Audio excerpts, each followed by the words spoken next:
from the QC, nigga, then stand up. West End, ITMG, throw your hands up. Zone 1, Zone 5th Street, nigga, stand up. DP mode, put your L's up, L's up. Level, gotta keep my bands up. And my pocket so heavy, I can't keep my pants up now. Maniac, high, check the scene. And tell them other niggas that it's time to turn their fans up now. I originated from the Myrtlewood West Suburb, 708 Usher, right? We sell loose sweats, blows, and knickknacks, and pop pistols with no kickback. My daddy on his bread up, gotta keep the bread up, cause he got more birds flying around than Affleck. Phone drinking hard state and Q lick after lick. Phone calls like APEC. 03, my mama hopped out the game, so y'all know she had to fall back. So we immigrated to the QC, Lincoln Homes, 5th Ave to be exact. First time out the city, and you know what bitches if he ain't know if I can make. Grant school made me intensive. All you other bitches basic. Made one native and no replacing. In Lincoln Homes, I'm paper chasing that clip prayer. You turned up and we back at it. And Miss Andy Basin and we killing shit. Freddie versus Jason and these bitches hate. Here's an invitation, man, these niggas fake. So invitations say fuck these niggas, no penetration. From the QC, nigga, then stand up. West End, ITMG, throw your hands up. Zone 1, Zone 5th Street, niggas stand up. DP mode, lean niggas, put your L's up, L's up. Level, gotta keep my bands up. And my pocket so heavy, I can't keep my pants up now. Maniac, high, check the scene. And tell them other niggas that it's time to turn their fans up. If you from the QC, nigga, then stand up. RTMG, West End, throw your hands up. Zone 1, Zone 5th Street, nigga, stand up. DP mode, lean nigga, put your L's up. Like I gotta keep my bands up. And my pocket so heavy, I can't keep my pants up now. Duck chow, hot, check the scene. And tell them other niggas that it's time to turn their fans up now. It's a Money Coast Nation. And I'm Doug Jackson, what's on this? They gotta be explained. I grew up in the way back. Young nigga ACP, in the streets trying to learn the game. I stood next to the wrong heads. With a pocket full of hundreds in the side of the game. Got me 380 on my hip. And me being 13, raised a lot of questions like, how does niggas so street? Niggas had it from the neck down, never picked up a story. So niggas keep listening. It all started with my dad in jail. In 96, I was 9 and 10. I was 5 years old and he ain't never tell me. Now unless it start quick I would never fail. So when I make it to the top, I put some niggas got my pop, I'ma make sure he got a spot in the head. I keep them goons in the cut with the max out. Everybody hit the dough and they cash out. Better don't walk the flow, everybody let's go. Any nigga left behind and he asked out. Hit the crib, sit lean till I pass out. 2/5 open, everybody going. Dice game going on in the background. No beans out, but I swear everybody rolling. If the nigga one beat, everybody holding. Black 40 with the 30, keep my fucking swollen. Touchdown in the town, get your mind right. Cause I'm handy with the skill, but I love to fight. And if you niggas want war, what's your life like? Cause I love getting money in the limelight. And I post it on the block. You better get your bands up before I reach in my pocket in your whole life. For the QC, nigga, then stand up. RTMG, West End, throw your hands up. Zone 1, Zone 5th Street, nigga, stand up. DP, roll lean, nigga, put your L's up. Like I gotta keep my bands up. And my pocket so heavy, I can keep my bands up now. Duck chow, hot, check the scene. And tell them other niggas that it's time to turn their bands up now. QC, niggas then stand up. West End, RTMG, throw your hands up. Zone 1, Zone 5th Street, niggas stand up. DP, roll lean, niggas put your L's up. Like a loud, gotta keep my bands up. In my pocket so heavy, I can't keep my pants up. The fat guy, hot, check the scene. Tell them other niggas that it's time to turn their fans up. I'm from Rock Island, Illinois, aka the town. Rock Island to be exact, cause we don't fuck around. Strapped up like the army, we ready for war. Shots fired, made him famous cause he hit the news. We gon' leave that in my mindset on being frank. Cause remember the things that was going bunny is for pockets. I've been chopping ever since I got to eat. Got my pockets got knocked like they just lost a fight. See, I grew up on Pierce Street when it was ACP. Meet up on the ass, beat your ass, I was back in China. Throwing the traffic in the story on that hot shit. Moved up on the west end, went back to the trap house. Trapped up with Grandpa and Junior. Ruger in the bushes just in case people miss you, but I am official. These hollows gon' get you. The bitch shit is real. This ain't PlayStation 3. Money grooves at the start, I rip on TNG. Turn to the max in, mama NG basement. Bitch gon' think, got the whole party wasted. West in our TNG, bitch, I got it tatted on it. Money grooves at the start, I rip on TNG. Turn to the max in, mama NG basement. Bitch gon' think, got the whole party wasted. Stills up, I will not before Mikey ever turn it QC. Nigga, then stand up. West in our TNG, throw your hands up. Zone 1, Zone 5th Street, nigga stand up. DP, rolling, nigga, put your L's up. Like a loud, gotta keep my bands up. In my pocket so heavy, I can't keep my pants up. The fat guy, hot, check the scene. Tell them other niggas that it's time to turn their fans up.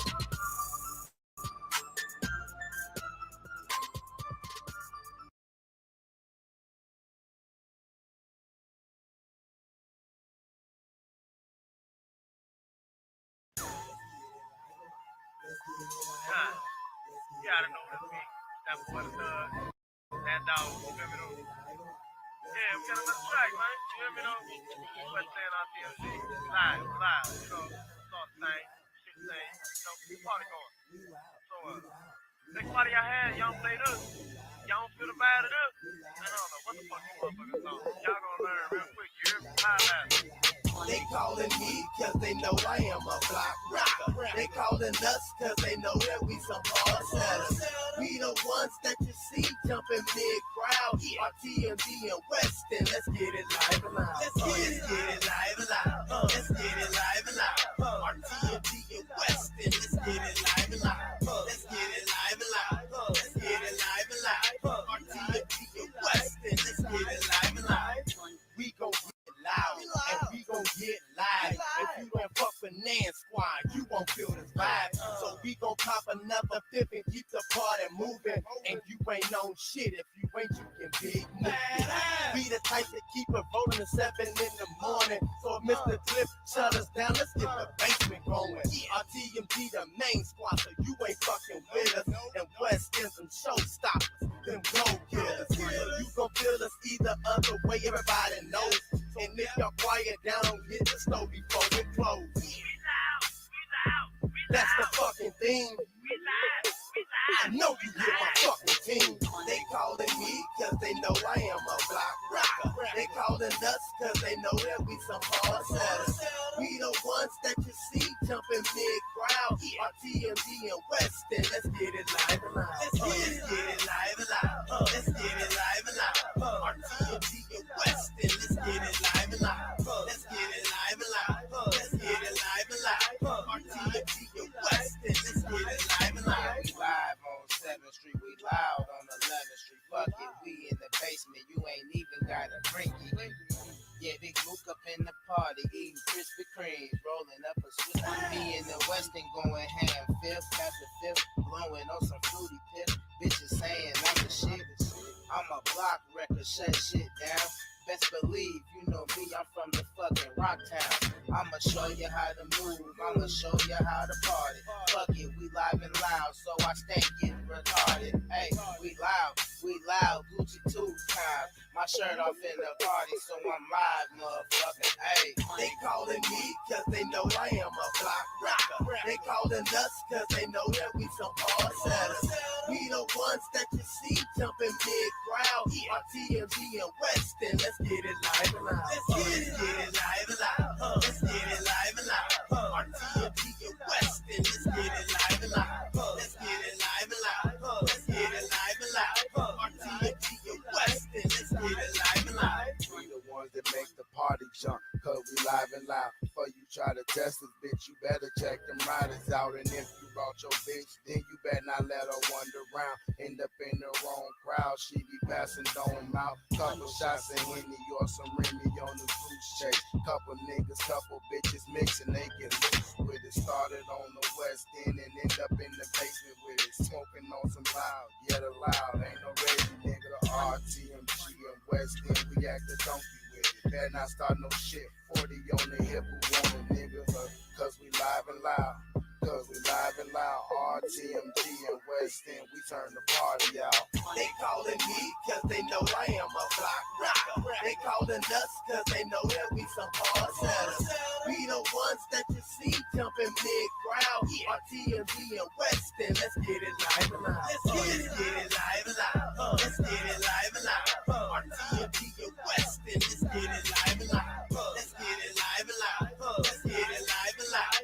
RTMG and Weston, let's get it live and loud. Maniac the West End, marvelous mommy. Don't get it twisted, cause I'm smart, but what I'm busting ain't tiny. On the grind, next hater, take a number, step in line. You broke ass bitches gotta work and ain't got time because I does this shit since 15 independently.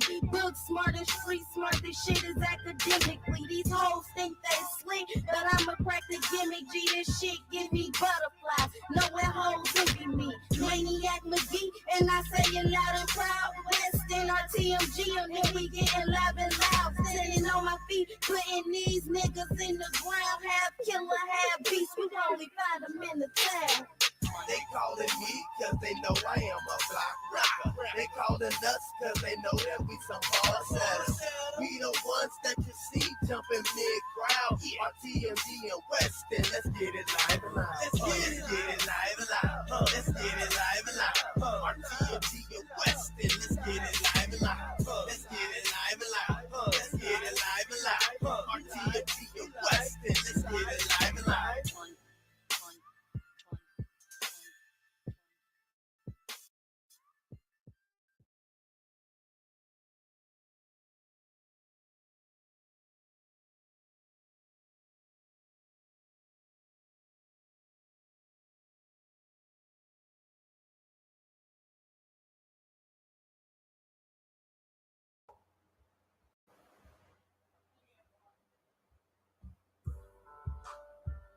Yeah. 1-6.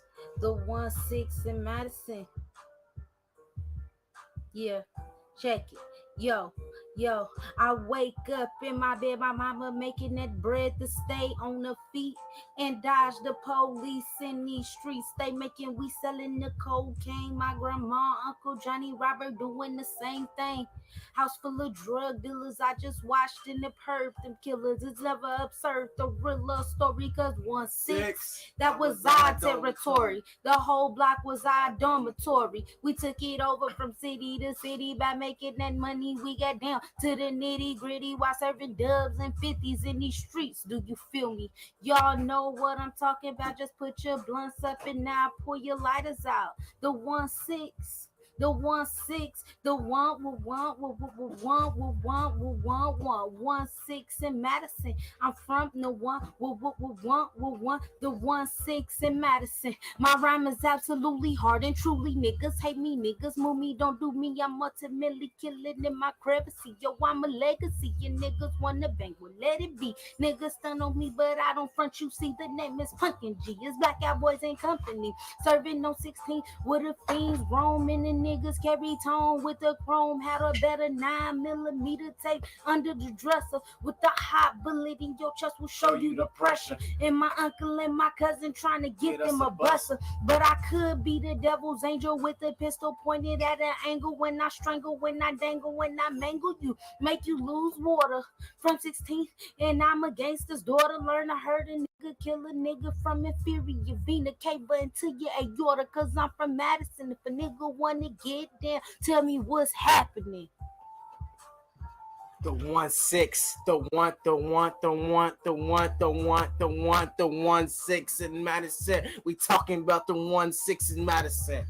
Yo, I keep my mind up on my money and I'm watching my back. It's a lot of killers in these streets that'll rob you just like that. It's a cold world we live in and you know that's really a fact. I got my mind up on this danger, it always comes to an act. I'm looking around just thinking somebody trying to creep from the back. The 4-4 will hit your face as soon as I cock back. It's a matter of their life and death. I'm going hard in these streets. Any nigga don't want no beef, we hopping out of our seats. Never taking it easily, we killing you up in your sleep. Never making the sound, cause we always on the low creep. So you better duck down and dodge, you better hear us and peep. Cause the people coming on that block, we coming like the army. Fully loaded with the hollow tips, we shooting you up in your home. You better take it easily before your family be gone. We some cold-blooded killers, you better leave us alone. Trying to make this money in nighttime, cause we got bills at our home. At 1-6, the 1-6, the 1-6, the 1-6 in Madison. We talking about that one,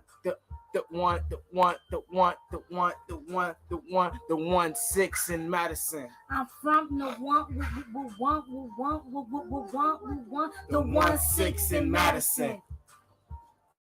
West Side, Myrtle Woods.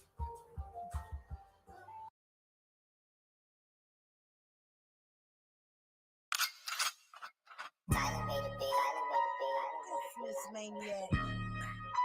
Y'all know how I do.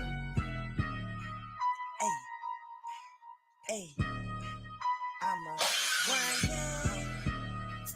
I'm a hood and sedity bitch. I'm on my bossy and my pretty Hasadity shit. Real thick nails did itty bitty bitch. These bitches hating but I'm still sitting pretty sis. I'm a hood and sedity bitch. I'm on my bossy and my pretty Hasadity shit. Real thick nails did itty bitty bitch. These bitches hating but I'm still sitting pretty sis. I'm a bossy and sedity bitch. A lioness, I let these hoes be on kitty shit. I'd rather be on pretty shit. Hair and nails did in periods. I check a bitch about my back, see I get serious. Bitches cramping my style, that's my period. Delirious, see I'm an empress with a temperament. See they don't want them bottles, cause I turn it to an incident. Don't let the hair and nails fool you, I like to get intimate and pretty, sis. I'm a hood and sedity bitch. I'm on my bossy and my pretty Hasidity shit. Real thick nails did itty bitty bitch. These bitches hating, but I'm still sitting pretty sis. I'm a hood and sedity bitch. I'm on my bossy and my pretty Hasidity shit. Real thick nails did itty bitty bitch. These bitches hating, but I'm still sitting pretty. I'm sitting pretty. 20s, Mrs. Maniac, I got these bitches on their feelings. Apple-headed hoes, I keep an Android like I'm drilling. See my hubby to the right, and while he bagging, I be stealing. Bitches bothered that I'm chilling, stacking money to the ceiling. Tried to tell them they ain't listen, making money on this mission. Tried to tell me it's a limit. That's when I got offended. Made an hour from a minute. Wayne told me ain't no ceiling. I'm sitting pretty, sis. I'm a hood and sedity bitch. I'm on my bossy and my pretty Hasidity shit. Real thick nails did itty bitty bitch. These bitches hating, but I'm still sitting pretty sis. I'm a hood and sedity bitch. I'm on my bossy and my pretty Hasidity shit. Real thick nails did itty bitty bitch. These bitches hating, but I'm still sitting pretty sis. Sedity bitch. Hasidity shit. Bow, bow. I'm sitting pretty, sis.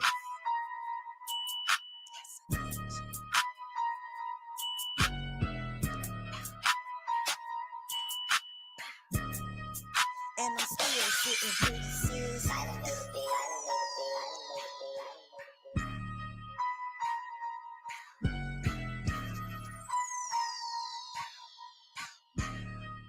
Now I'm still sitting pretty, sis.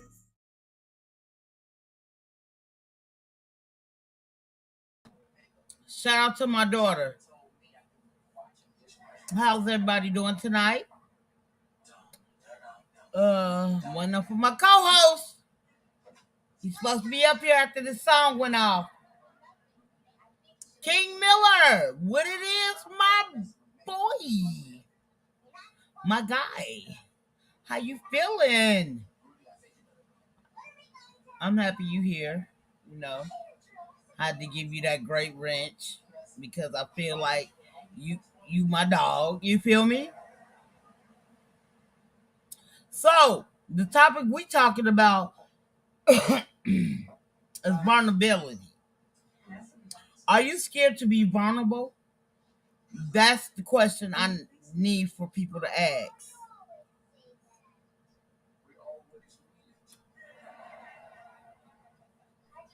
You know, me myself personally, I'm not scared to break my brick. I mean, it gotta be brick by brick for me.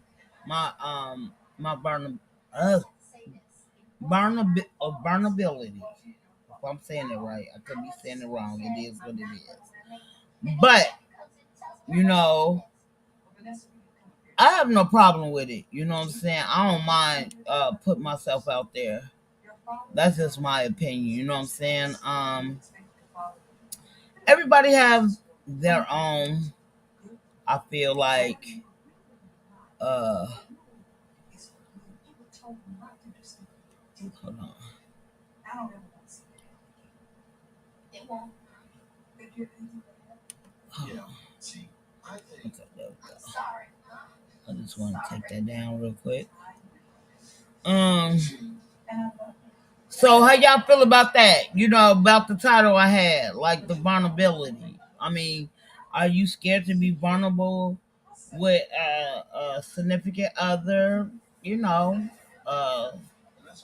certain families. You know, but vulnerability is like what to me is like friends, relationships. That's what I'm looking for. The answers for those type of vulnerability. So I mean, King Miller, how you feel about that? I mean, you can hit the panel. You know, y'all always welcome. Y'all family now. That's just how I feel about it. You know what I'm saying?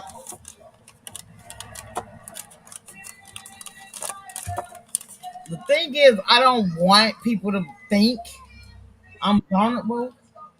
You feel me?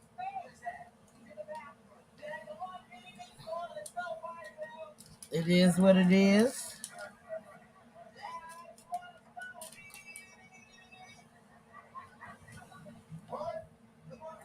Hey, Hey, I'm here. I'm here. okay. What's good, Carlos? Come through. Come up, King. King, man, come through. Join on the channel. Hey, We having a great topic tonight. And bring mouthpiece. What you say? I say he got that rich now. He family. He's stuck he with us. family. Mo 3 sector. Let's go. Family. That's what we're gonna do tomorrow. Talk about family tomorrow about Ohana on my live stream tomorrow at 5. I got you. He's like, I'll be up soon. Okay, man, fam. Just contact my piece or Tyler. Hey, we here. Had some real conversations. But yeah, back to vulnerability. I am not afraid to be vulnerable, Tish. I am not afraid to be vulnerable in front of the world. I am not afraid to express my feelings to my woman. I am not afraid to even get break down in front of my woman. You know what I'm saying? I am not afraid to be vulnerable to my mom, to my family members, to my loved ones. To be honest with you, Tish, people who are scared to be vulnerable, they're really not really truly authentic with themselves, and they're afraid to go through hurt. Like you told me on the back end, Tish. People don't like hearing their stories. Like what's it called, Tish? You know what I mean? Yeah. Like you know how you talk about your stories all the time, Tish? Yeah. Yeah, like you like you said earlier, you love talking about your stories, and you don't care if people use that shit against you or whatever case may be. You know, you're not afraid to, express how you feel. You know, you're not afraid to share that to the world. Right. That's what I'm exactly. I'm not. I mean, you can't break somebody who already hope. I feel like who already been broken, and now they're starting to put themselves together. You cannot break that type of person. That's just my opinion. I could be wrong. You feel what I'm saying, Joey? You are not wrong. You are not wrong. I actually love what you said, though. But you know what I'm saying? And though, like, literally, I be feeling like we were saying on your live a little bit earlier, and shout out to Money Ty. I was on her panel last night while I was at work, and and though I've been through a lot, it don't justify who the fuck I am, and I don't use that as being mean to other people. What I did was, instead of using it as a negative, I use it as a positive. I like to express love, and you know what I'm saying. Like, it is what it is to me. You get what I'm saying? So it just, like, nobody can break my spirit. Man, I love what you said, Tish. My question is to you, though. I love hearing your story. My question to you is, when you told Money T last night that you use your pain and turn it to love, how did you did that? I want to know from your perspective, because that's what my mom did. That's what listen, before you even tell me your answer, my mom did not grow up having love in her life, so she used her pain and turned that into love. You know what I'm saying? So she did the exact same thing what you did. I just want to know from your perspective what your perspective was, because I know my mom's perspective. So my perspective, right, Joey, is because I was treated so bad, that don't mean I have to use that as a crutch. I see a lot of people use that as a crutch. You know what I'm saying? And my thing is, I don't care about none of that. Like, it is what it is. You know, like, it don't define who the fuck I am today. You know, I don't, you know, I'm not a mean and angry person all through my life because of what happened to me when I was growing up. I just feel like even in relationships, it could be, you know, boyfriend or girlfriend or just friend relationships. It's not fair to the new people you invite into your own life for you to be toxic to that person. Or then later on you found out they toxic.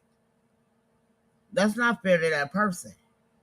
That's me. That's just my opinion. I had to give you that mic though. I had to mute myself to hear what you say. Man, I love what you say. I love it.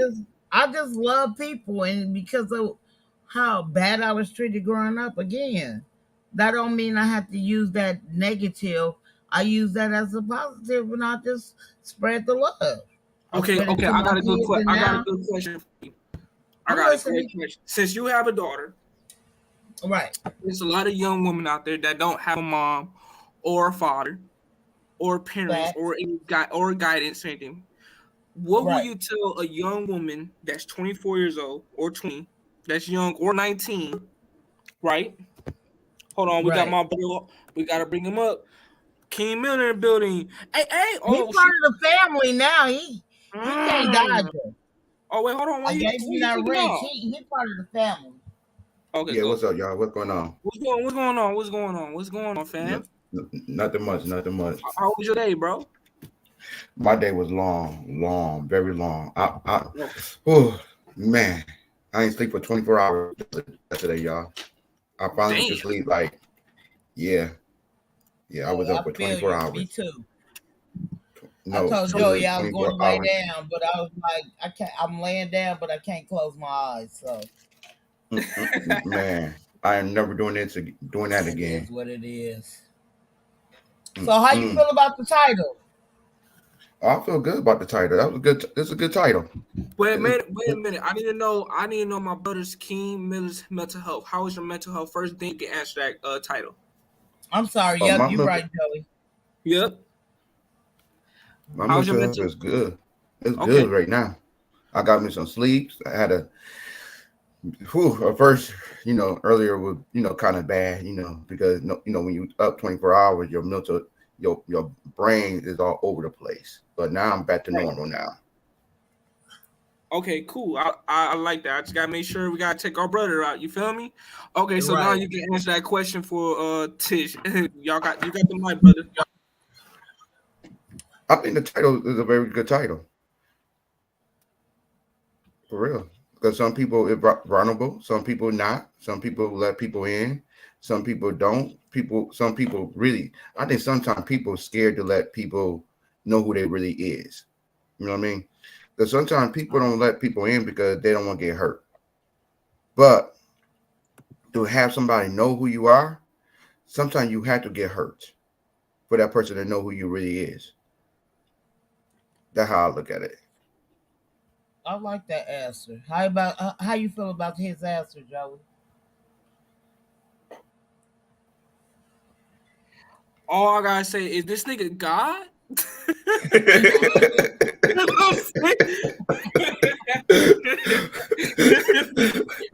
this man preaching, Joey? Yeah. It's King.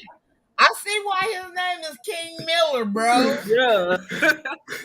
Are we speaking the truth? Oh my God. Listen, man. Almost got me scared because you telling the truth, Joey. No, when you live a long life and you see things when you were a young kid and when you turn a certain age and you know things in life and you want to guide the younger people. You know what I mean? You want to guide them to be better than what you was. You know what I mean? If you have any questions about life, why not ask somebody older? Because they already done it. They already been through it. They've been through the hard, they've been through the good, they've been through the ugly. It's just life. Everybody get hurt. Everybody, I don't care who you is in the world. You can't never tell me you never been hurt. Everybody been hurt. Everybody had the ups and downs. Everybody been happy. Everybody been sad. So it's basically everybody been in the same situation at different times. Okay. That's it. But here's the thing that I want to ask you a question, King Miller and Tish. Since both of y'all older than me, y'all got kids. Yeah. I was going to ask a question to Tish, but I'm going to ask you a question, King Miller and Tish, the same question. So my question to you is, what will you do, since you mentioned being an older person for guiding young people, right? Because nowadays in my generation, a lot of young folks don't have the guidance. They don't have elders. They don't have nobody, and especially a young man or a young woman that's 18 to 25, and they're dealing with people who's in their 30s and 40s. They've seen that people in their 30s and 40s acting very immature nowadays. They're acting very high schoolish. So my question to you guys, both of y'all, what will you do for a young man, for you, King Miller, to tell this young man to get him wisdom? And Tish, what will you say to a young girl who's 24 years old, who been doxxed, who been trauma bombed, who been hurt, been affected, emotionally abused, everything? And King Miller, what will you do if a man has no father figure, no mother figure, nothing, no parents, nothing? What will you guys do? Like, what guidance you would give them? What wisdom you would give them? That's all I'm asking. You want to go first, King Miller? No, you gotta go first on this one. You gotta go first. Mine gonna be so deep. Me myself personally, being through that situation, what you just said, because Joey, you know me, we've been rocking and rolling for 2 years. You can tell it's hard because a lot of these teenagers don't listen. You get what I'm saying? So, me myself personally, it's hard for me to say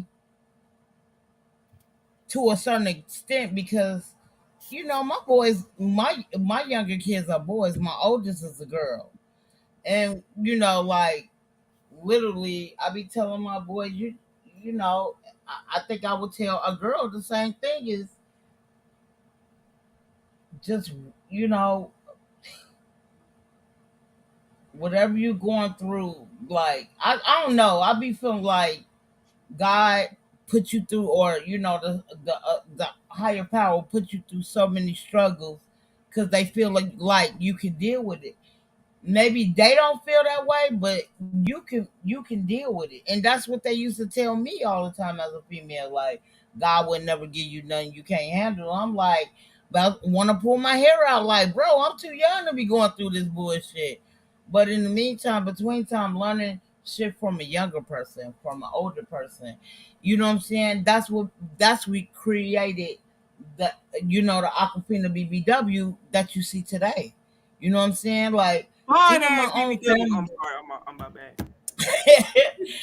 Like, even my family was like, I was gonna turn out like my mom, a drug addict and stuff like that. I didn't want to do that. You know what I'm saying? All I could do, a lot of people can't deal with that trauma and they angry all their fucking life. Me, myself personally, I didn't do that. I did the reverse of thing. Instead of how I was treated all my life, getting beat for no reason, getting stabbed at 9 years old. You know what I'm saying? I've been through a lot. But instead of me being an angry person, what I did was make it a positive. I put all my love in my kids. And though I have my problems with my kids, ain't nobody's perfect. But like literally, my kids never experienced what the fuck, would never, ever experience what I went through.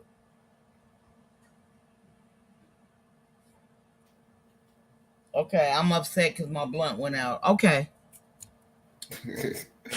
Better light that back. Light it back up. You already know. I got it right here. No, just light it fuck back with up. that though. But Okay. Let me break it down like this. Like me. I won't say it like this. And I tell everybody this. It don't have to be real quick, King Miller. You got time, bro. You Okay. fam now, bro. I'll say like this. Like me, I learned a hard way. Because my dad, I know who my dad is. I hung out with my dad, but he never was there.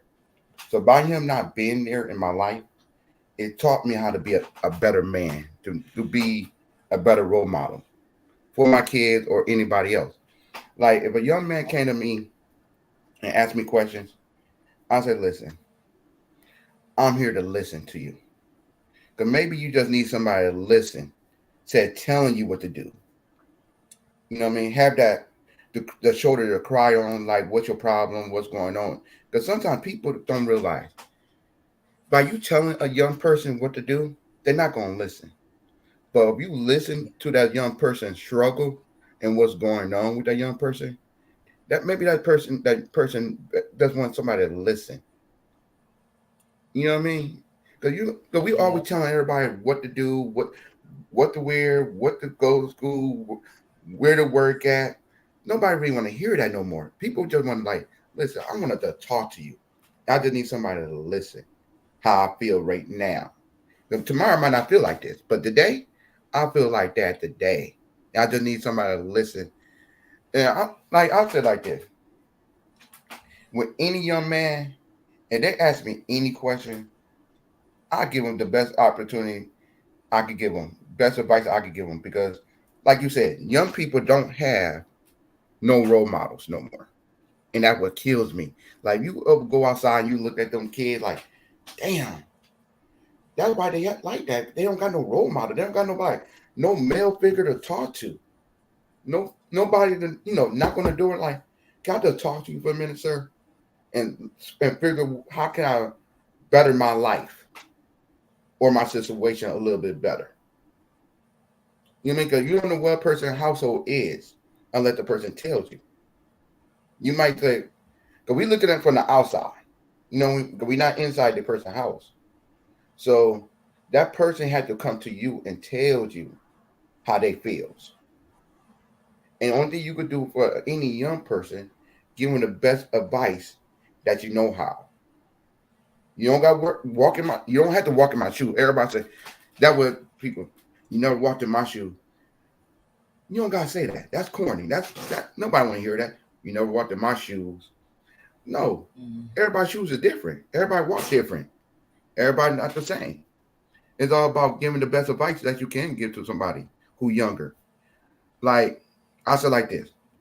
Like most young people look up to NBA Young. I'm gonna say it, NBA Young Boy. And you sit down to a young person and ask them, this man got 11 kids. He always in and out of trouble with the law. How can he be a role model to you? First of all, any man who got 11 kids, he ain't been there for his kids the way he should be. That's too many kids. You need a school bus. You would ship all your kids together to go on field trips, to go anywhere. You know what I mean? I understand. So I'll try to tell people, look at somebody better than NBA Youngboy. You know what I mean? Sit back and look at how a person moves. And that's crazy when you say that, King Miller. Let me piggyback off what you just said. Okay. Like my oldest sons, my two oldest boys, like they didn't I told them growing up, like a person who got hella money on TV, like I don't consider them being a role model.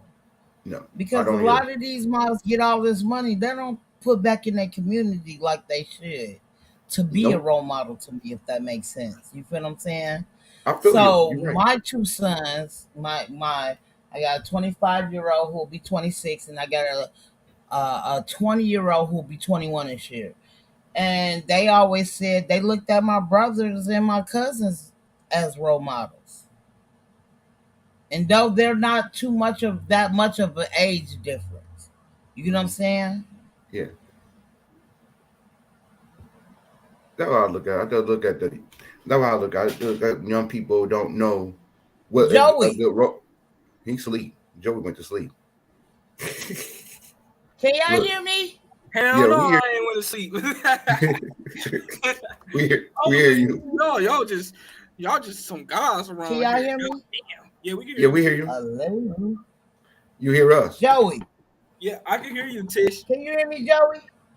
Tish, drop down, Tish, and come back.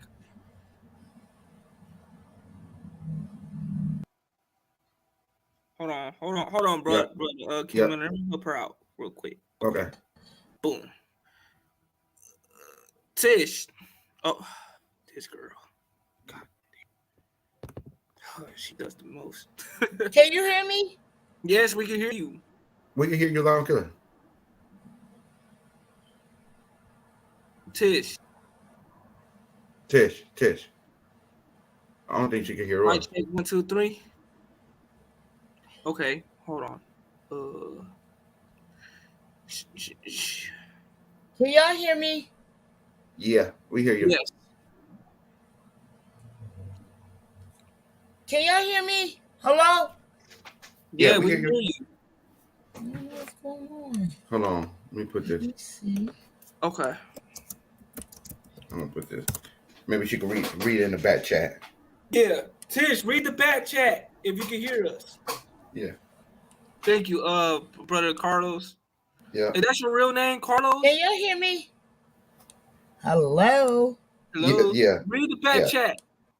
Read the back chat. Back chat. Back chat. Hello? Joey.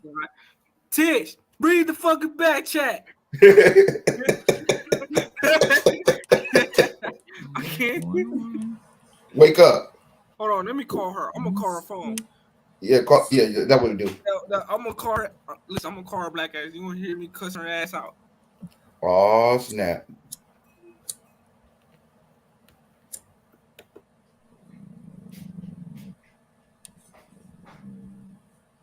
Joey. You can't hear me.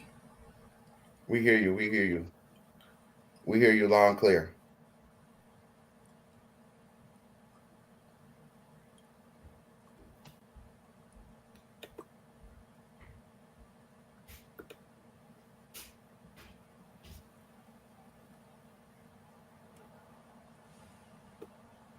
All right, I'm calling her right now, King Miller. Okay. All right, I had to go downstairs grab my phone. There we go. You don't hear me, Joey? I keep saying No, hello. read the fucking back chat, nigga. Okay. I got you. All right, thanks. Okay. Damn. But yeah, King. What's up, King Miller? That's your real name? Okay, ain't nobody saying nothing. We are. They You can't hear it. Joey. Okay, I'm gonna tell you what you need to do now. I cannot stand you, Joey. I don't know why I Put that can't hear y'all, CBD. though. Put Y'all that not saying CBD. Put that CBD down. CBD down. Oh my God. Put that CBD down. Oh. It's done. It's over with. Okay. Oh my God. My CBD bad. I down. couldn't hear y'all, bro. You hear us? Put the CBD down, nigga. Okay, she can hear us. I'm sorry, y'all. I couldn't hear y'all. I apologize. You hear us Like, now? nigga, read y'all back. Yeah, I can hear y'all now. My bad. No more CBD. Joey just no, my speaker had went out. So if it's connected to my speaker, I can't hear nothing. So I had to unconnect it to reconnect it. But Joey just cursed me out on low. Shout out to Joey. Yeah, I heard. still love heard. Yeah, King Miller was there. He heard Nigga, everything. read the back chat, nigga. I was like, Yeah, shit, read the something wrong with the speaker. Today in 3 hours. Nobody loves I do it me. and I teach people how to do side hustles from their phone. I actually work. But Oh my God. But I'm like this. The way I learn, how to live my life, I learned myself because the city I come from, and the way we were raised, we have mafia, we have mob in my city. I mean, literally, the talent mob. Okay, you ever saw the movie Sopranos? Have you ever saw the Sopranos with the mob and the guy? Yeah. That's that's the city I come from, like that. Mm-hmm. So by me looking how my city was and how I growed up without no father, I learned how to try to be a better man for my kids. So when my kids older, they could say, "Okay, I know who my dad is. I could call him. He there. You know what I mean? He in the picture. No matter if we don't talk for every week, but they could call, hit me up, or text me, do something like, what's going on? How you doing? Good morning. Anything, little stupid things. Right. That's how I look at it. I look at it as trying to be a better father than my father was. You know, that's all. Oh, you don't mind if I chime in, brother? Go ahead. You know what? I can relate to you because my father, I even told Tish this too earlier. My father neglected me as a child. It was him and my grandmother, which is his mother. Both of them neglected me. My father hid me away from my father's side of the family. Like, he was not telling everybody in the family that he was having a child on the way. It took my auntie from my father's side to my great aunt to tell everybody that my father was having a kid, because my great auntie was my mama's nurse when she was having me. That's the reason why my grand aunt knew about the situation. My grand auntie was waiting for my father to announce the family, the whole family from my father's side, that he was having a child. But my father did not did that. It took her 6 months. 6 months pregnancy. I with my mom took her 6 months to tell my grandfather and everybody in the family. When my grandfather found out that he was having a grandson, my grandfather was going crazy about me. Like, when I say in a good way, in a good light. Wouldn't do everything for me, everything. My father, he did the total opposite. My father gave my mom $800 to abort me as a child. Guess what my mom did with that $800? She took that $800 and bought everything for me. She didn't spend no money on herself, but me. You know what I'm saying? Yeah. My mom kept me, and now my father, when my grandfather found out, he took care of me. Him and my great auntie. Those were the only two people in my father's side that took care of me. My grandmother, from my father's side, she neglected me since I was in my mama's belly. You know what I'm saying? Yeah. So she did not claim me as a grandson. So, and my father, he was not trying to claim me as his son. And mine, the fucked up about it was my mom tried to get him to be active in my life without her charging him on child support. But after my father went to try to abort me a child, that's when my mom put him in child support, and he was mad when he recorded everything. Yeah, I was receiving $2,000 a month by my father, and my father never came to my graduation as a child, not my sports, nothing. And he had all the information access, because in child support system, in that realm, they gotta have access to all the information. Where you at, where you stay, everything. My father had information. Yep, my father had access to all that. Not one time he gave my mom a call just to see me. You know what my dad was doing? My father was sending my mom money without him even to see how I'm doing in life. And from there, I never had a chance to say goodbye to my grandfather. Fast years later, my father died, my grandfather died, my grandmother died, everybody in my family died. I never had a chance to be back to my family. Hold on real quick. Hold on, Joey. I want to say, what's up, Metal Brook? My bro, he in the chat, yo, my bro. Oh, what's good, Metal Brook? What's going on, brother? I'm sorry, I'm coughing in my lungs. Turn that lungs up. Got them lungs coughing. My bad. I was coughing on my lungs. I'm sorry. Is that the good lungs or the bad lungs?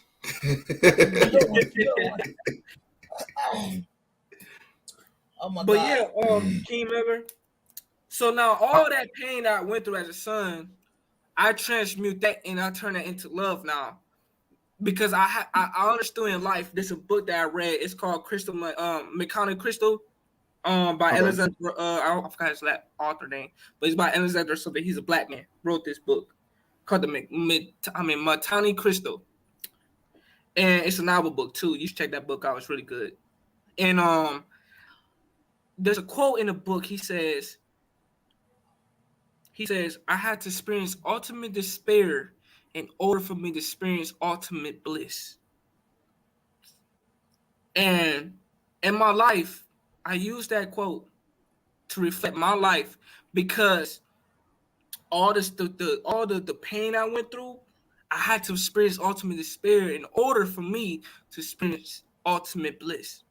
And now, fast forward, now I'm 26. I'm about to be 26 this June. I am in ultimate bliss because I finally understand why God allowed me to go through that. You know, it was all a purpose to strengthen me as a man. And now if I do have a child, it's like a sense of motivation. It's like you it know doesn't. what Yeah, you know what to do and what not to do. exactly. I know exactly. Okay. That's why I don't use like I'm not telling people to sympathize me or empathize my story because my life inspired me. It's like, okay, I find inspiration behind this. I know what to do and I know not what to do. Now, my uncle, which I already tell you about my uncle was active in my life, which he's like my father figure to me. You know what I'm saying? Yeah. My uncle was the one who raised me more than my own father. You know what I'm saying? So, and it's from my mama's side, not from my father's side. Everybody on my father's side, they're all dead. I'm talking about all the elders, everybody's dead because I came from a very, very small family. And plus, my families are descendants of slaves. So I'm Creole. So I got a very small family from my father's side. All of them are dead. So I never had a chance to say goodbye to all the family members. When now I'm older, I never had a chance to see my grandfather. By him, the fucked up about is my grandfather didn't had a chance to see me being a grown man. The last time I saw my grandfather was when I was a baby. That was the last time. Yeah. And I know my grandfather suffered in silence, not to see his grandson. Yeah. And my mom did not took me away from him. No. The problem with me, it was my fault because I didn't want to see my father. I was angry at my father. You know what I'm saying? Yeah. Because my father neglected me. So that's why when I express my feelings to my uncle, which is my uncle. Everybody know who my uncle is from American Pimp, Andre Taylor, aka Gorgeous Strait. I don't know you watch American Pimp, but that's my uncle. That's my blood. And my uncle was the one who took me in and raised me up to be a man, you know, and taught me everything. So that's when my life really, really inspired me. You know what I'm saying? So I know what to do. If I have a child, no matter if it's a daughter or son, I know to give them love. I know to give them attention. And I know to be an active parent. That's very important. Because, listen, I don't want to be the type of father who just want to pay bills in the household and have a wife and not give a fuck about my wife and my child's well-being. You know what I'm saying? I want to give my family attention and quality time. You know what I'm saying? And be an active parent and be present with them mentally and emotionally. I think emotional intimacy is really missing in the Black families. When I use the word emotional intimacy, I'm not talking about sex. I'm talking about human connection. That's what I'm talking about. Yep. Go ahead, Carlos. I'm gonna tell you something. I'm not trying to. I know where you're coming from because I'm gonna tell you. I don't say this a lot, and I'm gonna do it on your panel. Yeah. Like a couple years ago. I'm the oldest of my siblings. And my sister, my baby sister, we're trying to, reach out to the other brothers and sisters. I'll try to tell her, add them on Facebook, add them this way, try to reconnect to them this way. But I asked my dad a question. I like, Dad, are you ever going to tell the other kids about her? He told me no. He said, he told me no. And I said, you know what? We grown. We all grown. What happened if you pass away and she show up to the funeral and they ask me questions? Because I'm the oldest. So they're gonna say, you knew this all the time we had a sister? So what I did one time, I know I was angry at him, I was mad at him. I told the brothers and sisters about her. Because they had the right to know. and I don't regret it because I was like, wait a minute, they need to know. They need to know who your family, because you don't know who you're dating. Doesn't matter you dating your brother or your sister, and you don't know that. I'm just like, you got to know who your people is. So he mad, he don't talk to me. And literally, you wasn't really there when I was young. You wasn't there when I was grown up. You didn't help me raise my kids. You wasn't the best grandfather. So I'm really ain't mad about you not being in the picture now, because when I was young, you didn't do nothing. And it ain't like I come to you and ask you for anything. Then you never gave me nothing. Everything I did, I earned on my own. So that's why I try to give young people the best advice I know how to give them. Shoot, you give me the best advice right now. You know what advice you gave me? What's that? You said something earlier that really grabbed my attention. You said if a young man come up to you, you said to him, "I want to listen to you than me telling you what to do." Yeah. Damn, that's nigga. Are you sure you ain't God? Powerful. That's hella powerful, Joey. Hey, Key Miller, a guy. He don't even know it. No, I'm not. No, I'm not that. No, I'm not. I'm not that. It's just that. Facts, though. But the thing about it, I learned by hanging with older people. That's how I learned. When I was a kid, I never hang with people my age. I hang with people like 7 or 8 years older than me. I saw how they move. Okay. So I said, okay, this how they moving this way, and they doing what they got to do in life, even though they might be in the streets and doing something. But I'm learning from them and watching them how they move, read the body language and all that stuff. That's how I learn. I learn by older people. So why not give a younger person the same things an older person gave me? The best way to learn. The best way to learn is always from an older person, because we've been there.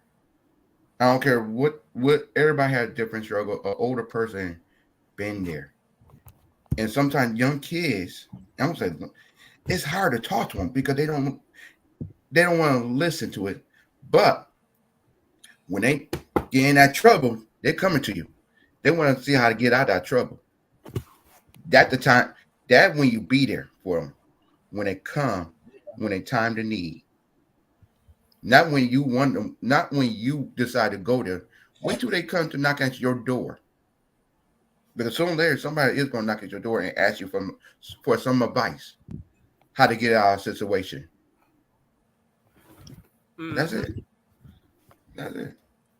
Yeah. Man, oh my God, I learned. You know, hey, I'm gonna let you know, Kima. I'm gonna have to pre-record this conversation and put this up in my channel, and I'm gonna have to tag you in it, bro. Because this shit right here, nigga, is you God? I'm far from that. Shit right here, nigga. This comes to Hell yeah. Listen, it's just the way. It's the way I learn. I learned how to a female, because my whole family was raised by females, so I learned how they move, really. You know what I mean? And I'm like, okay, I see how all these ladies who raise us men, is that the best way to raise a man? Sometimes, like they always say, a woman can't raise a man. That's a lie. That's a lie. My mom is. I tell everybody. My mother is a single mother with 2 boys. Okay? And she raised both of us the best way she can. You know what I mean? If it wasn't for her right now, I would not be here right now who I am right now. I tell her that every day.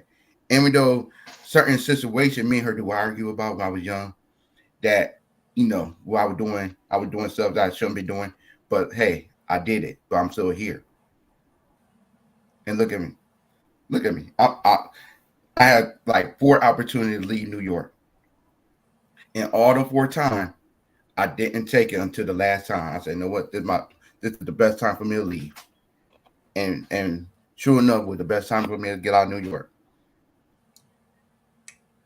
That's it. You know what's so crazy? Have you saw the movie called 300 Spartan? Yes, I did. You remember that scene? I love that movie. Yeah. Key Miller, you know where I'm going with the scene, right? You remember that scene when the Persian man came up to Leonidas' wife and Leonidas and Yeah. and they was talking about the war and Leonidas the Persian was like, who is you as a woman speaking amongst men? And you know what Leonidas' wife said? She said a real woman birthed real Spartans. But in other words, she said real woman birthed real men. Yep. Yeah. Real men. And It when does. you said earlier that a woman cannot raise a man, nigga, please, me and you are a prime example from it. You know what I'm Yep. saying? So, listen. Even Tish got 3 boys, and none of them 3 boys are in the streets, and she did the best that she can. And look, and Tish met my mom. Look at my mom. Listen, my mom was a professional hoe out there in streetwalkers, lady of the night. You know what I'm saying? Sex worker and everything, right? But that woman, I love my relationship with my mom because it gave me a different perspective of life. It's like the wisdom. It's going to take a strong person to listen to your parents' story, no matter what vice they came from. I don't care if there was a regular person who's a doctor. I don't care. I don't care if there was dope deal in the streets. I don't care what vice it is. It's gonna take a strong person to hear their side of the story. You know what I'm saying? And what they went through. You get what I'm saying? Yeah. I was 16 years old and had that talk with my mom and listening to her story and listening to her background. You get what I'm saying? Before anything, and just know what lineage I came from. You get what I'm saying? And I am grateful. And every day I told my mom every time, I said, Mom, man, I know I never had a father, but you raised me to be something. You raised me to be a real man, and you raised me everything. You instilling values in me, even though I was a knucklehead, and I ain't gonna lie to you, bro. I was woof. But we had to do. Listen. Sometimes we have to do wrong to do right. Exactly. Because if you don't do wrong, you don't know what you're doing. You don't know what to do right. Exactly. But we're not perfect. Mm-hmm. But one thing I will tell you that I love about flaws and imperfection, I was able to love my mom's.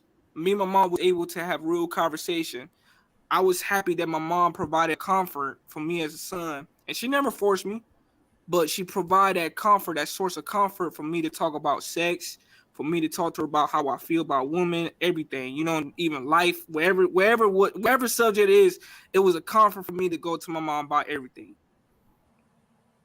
And I think that as a mom, Joey, listen, as a mom, you appreciate that because a lot of kids don't go to their parents about any and everything. Yep. And I had that same conversation with my mom, like when my mom, because my mom was a boy's mom. I ain't gonna lie, a lot of moms that boys' mom they just built different. I'm just being honest with you. You know what I'm saying? They just built different. But my mom, just having that source of comfort by a parent, no matter what the parent is, mother or father, when you have that source of comfort, you could talk to them about anything and they can understand you. Man, that's a gift from the Most High, bro. It's unbelievable. Especially me as a son, I was able to appreciate flaws. That's why King Miller, brother Carlos, that I embrace my flaws and my imperfection. And to be honest with you, I don't want to be perfect because the idea of being perfect, I look at the world. If everybody was perfect, the world would have been boring.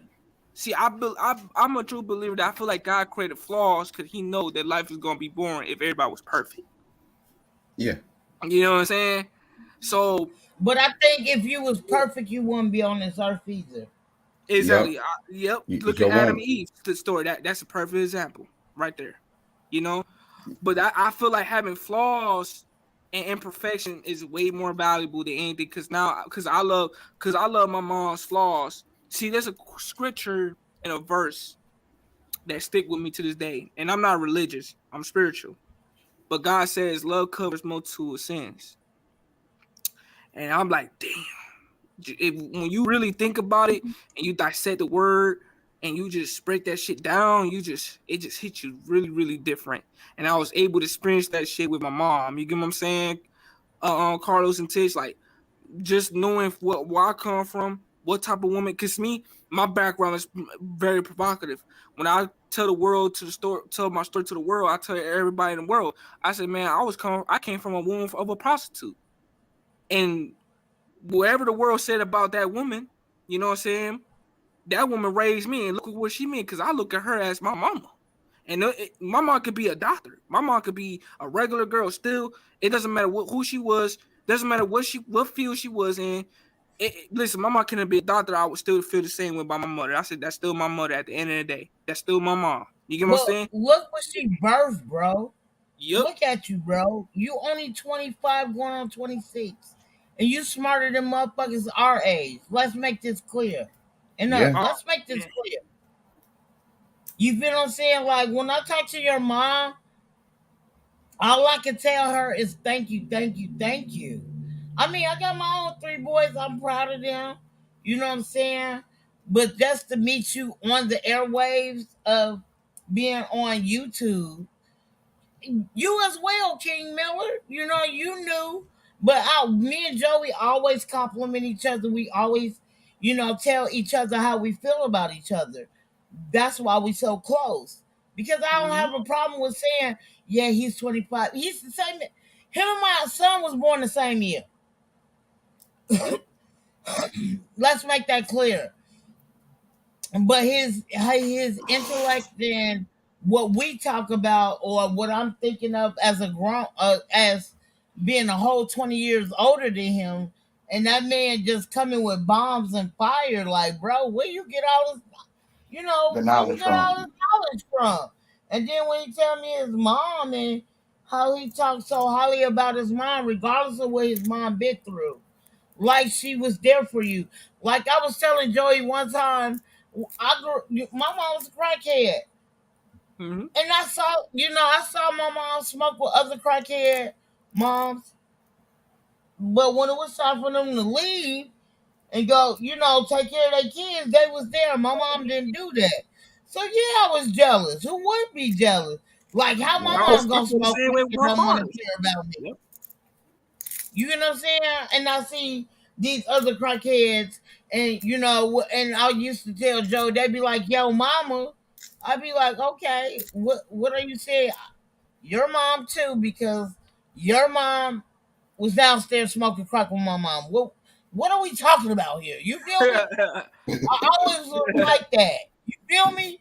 Like, you're not gonna say your mama. So when I told my kids, I never cared about that, and they said they feel a certain type of way about that, I can't take that away from them. But me, you know what I'm saying? Like I said, when they said my mom, I'm like, bitch. And it was just the ones who smoked crack with my mom. Like, what are we talking about here? How you gonna say my mom, but your mom is downstairs smoking crack with my mom? But the only difference is y'all had a mom, regardless of her flaws. She was there. My mom wasn't. And that's But why in they the said meantime, that's why they said the mom joke. You say that again, King Miller? And that's why they said the mom jokes. That's why they did it. Yep. That's why they did it. You know what's so crazy? Listen, I almost got taken away by the feds and child services when they came after my mom. And my mom participated in the streets, was doing prostitution. The feds came to my mama's city. Mama did not know that she was being watched for 1 month. She was already being pregnant by me. And this is the reason why I love my mama so much, because she was pregnant with you, not by you. Well, she was pregnant with me, but I mean, not, you know what I mean. So, so I was pregnant with my mom at the time, and my mom was so strong. You still saying it wrong, Joey. Fuck you. Joey. She was pregnant with me, bro. Yeah. My bad. Not My by bad. you. Okay. So listen. So she had me in her stomach. Okay. We can do that. Okay, so she had me in her stomach, and while she was having me in her stomach at the time, when I was in her stomach, King Miller and Tish, the feds came after my mom. This is during the time that my mom and my mom was going through a lot of the situation. And the situation so big, it took my grandma, which is my mom's mom, which is my grandma. I got a picture right here of my grandma right here to show y'all. My grandma, when the feds came after my mom, oh man, my mom was about to go to jail for prostitution. They was gonna set her for feds for life. Guess what my grandma did? My grandma went to court, won my mama case, everything. Child services came, almost took me away. My mom fought for me, dedicated her whole life. And my mom told me, you as a son, I'm her only child. She said, my mom would tell everybody, my son saved my life. She told me this shit from my face, plain to tell, like, son, it's like my mom told me, wherever I do and wherever I did it for you. I did everything for you. I made sure you had everything. You know what I'm saying?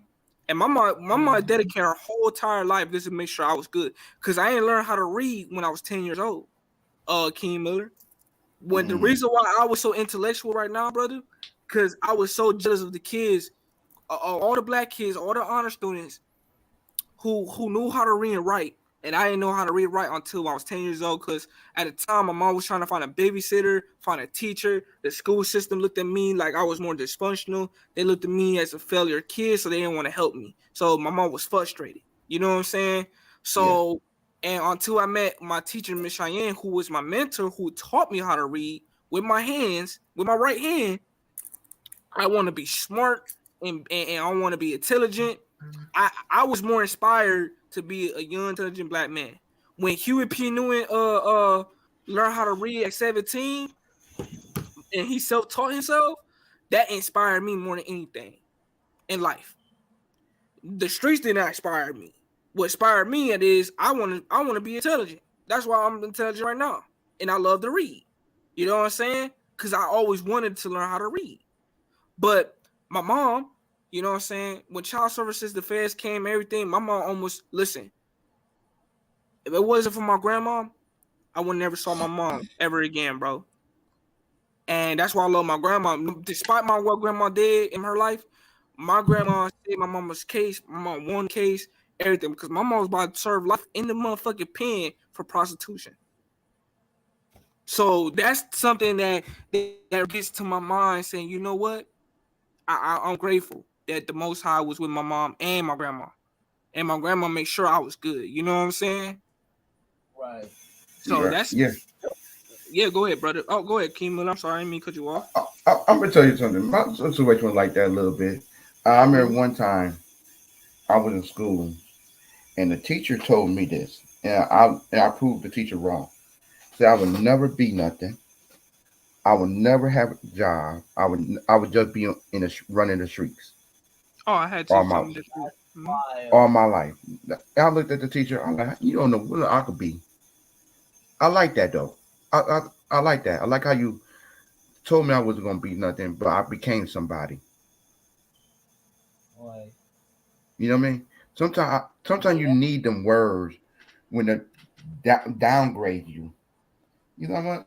I appreciate you downgrading me. Now you gave me the opportunity to prove you wrong. Mm-hmm. That's it. Back. Man, I had a teacher named that's similar to I had a teacher named Miss Melissa. I got in a lot of fights. My mom would tell you this. I got expelled, got suspended. Everybody in my school thought I was not going to make it in life. They said, man, Joey's going to die at the age of 17. My teacher, Miss Melissa, told me I was not going to be ancient. She was a white woman. She said, I mean, she was a decent white woman. She wasn't no like ugly ass white woman, but she was a decent white woman.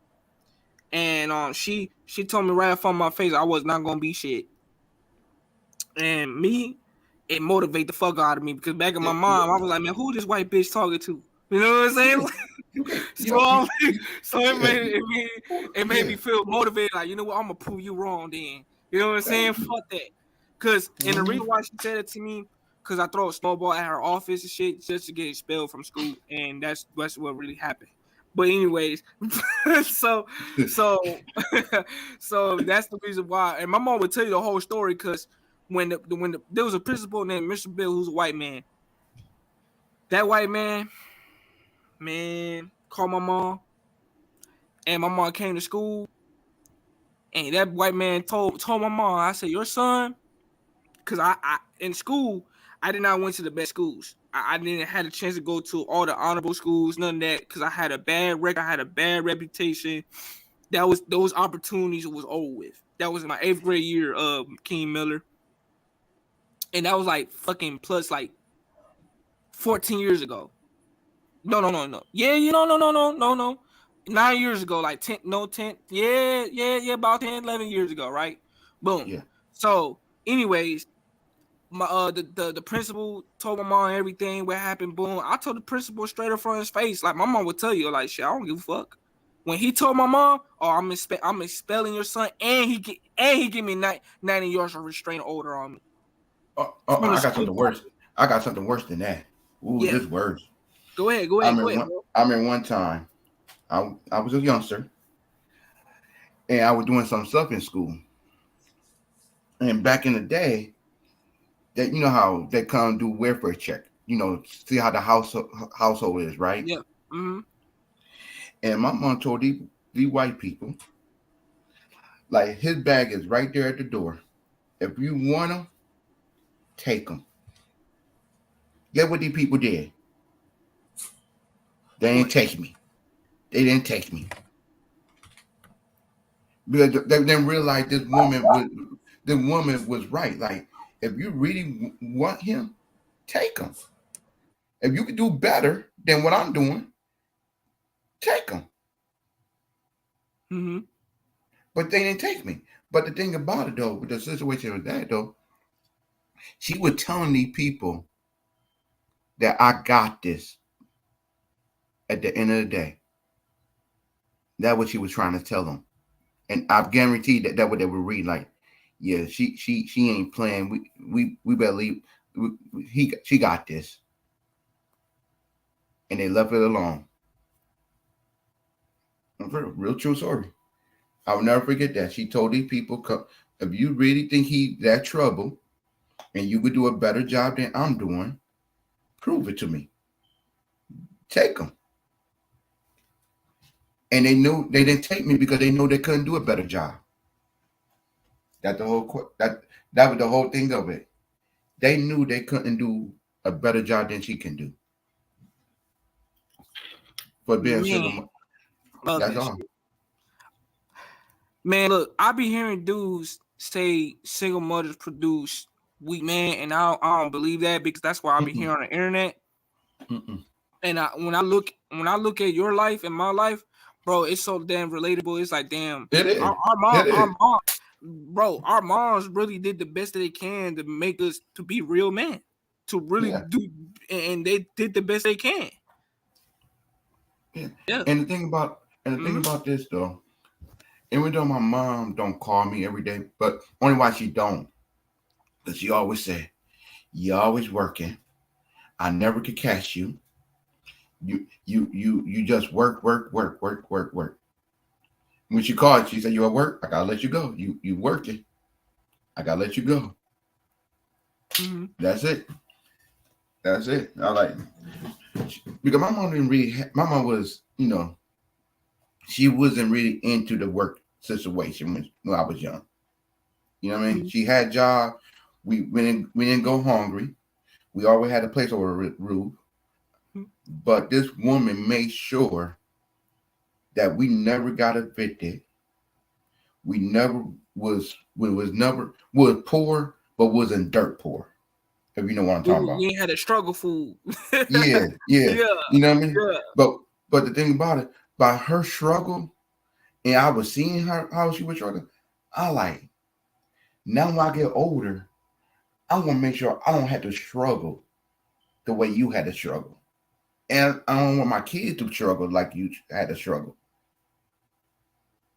And I really don't want no younger person to struggle the way you had to struggle.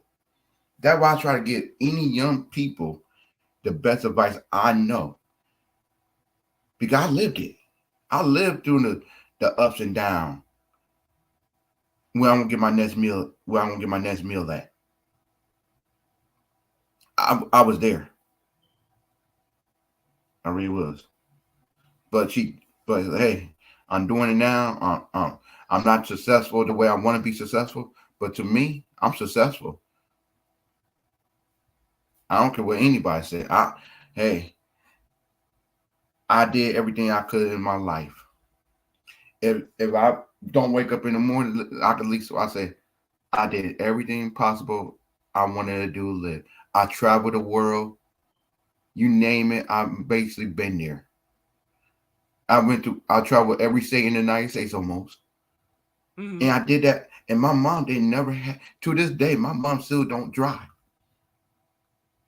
Okay, that's interesting. To this day, she don't drive, she don't fly, she don't travel really, she don't do anything. And I said, you motivated me to do all the stuff that you couldn't do. Mm-hmm. I'm gonna do it for you. And that's Mm-hmm. what I did. I taught myself to drive, I taught myself to travel. I told myself I'm not gonna stop until I'm tired. Man, bro. That's inspired me. That's why people say, like, what was it, last month? I said last month. That's why people like, you going to Texas? I was like, yeah.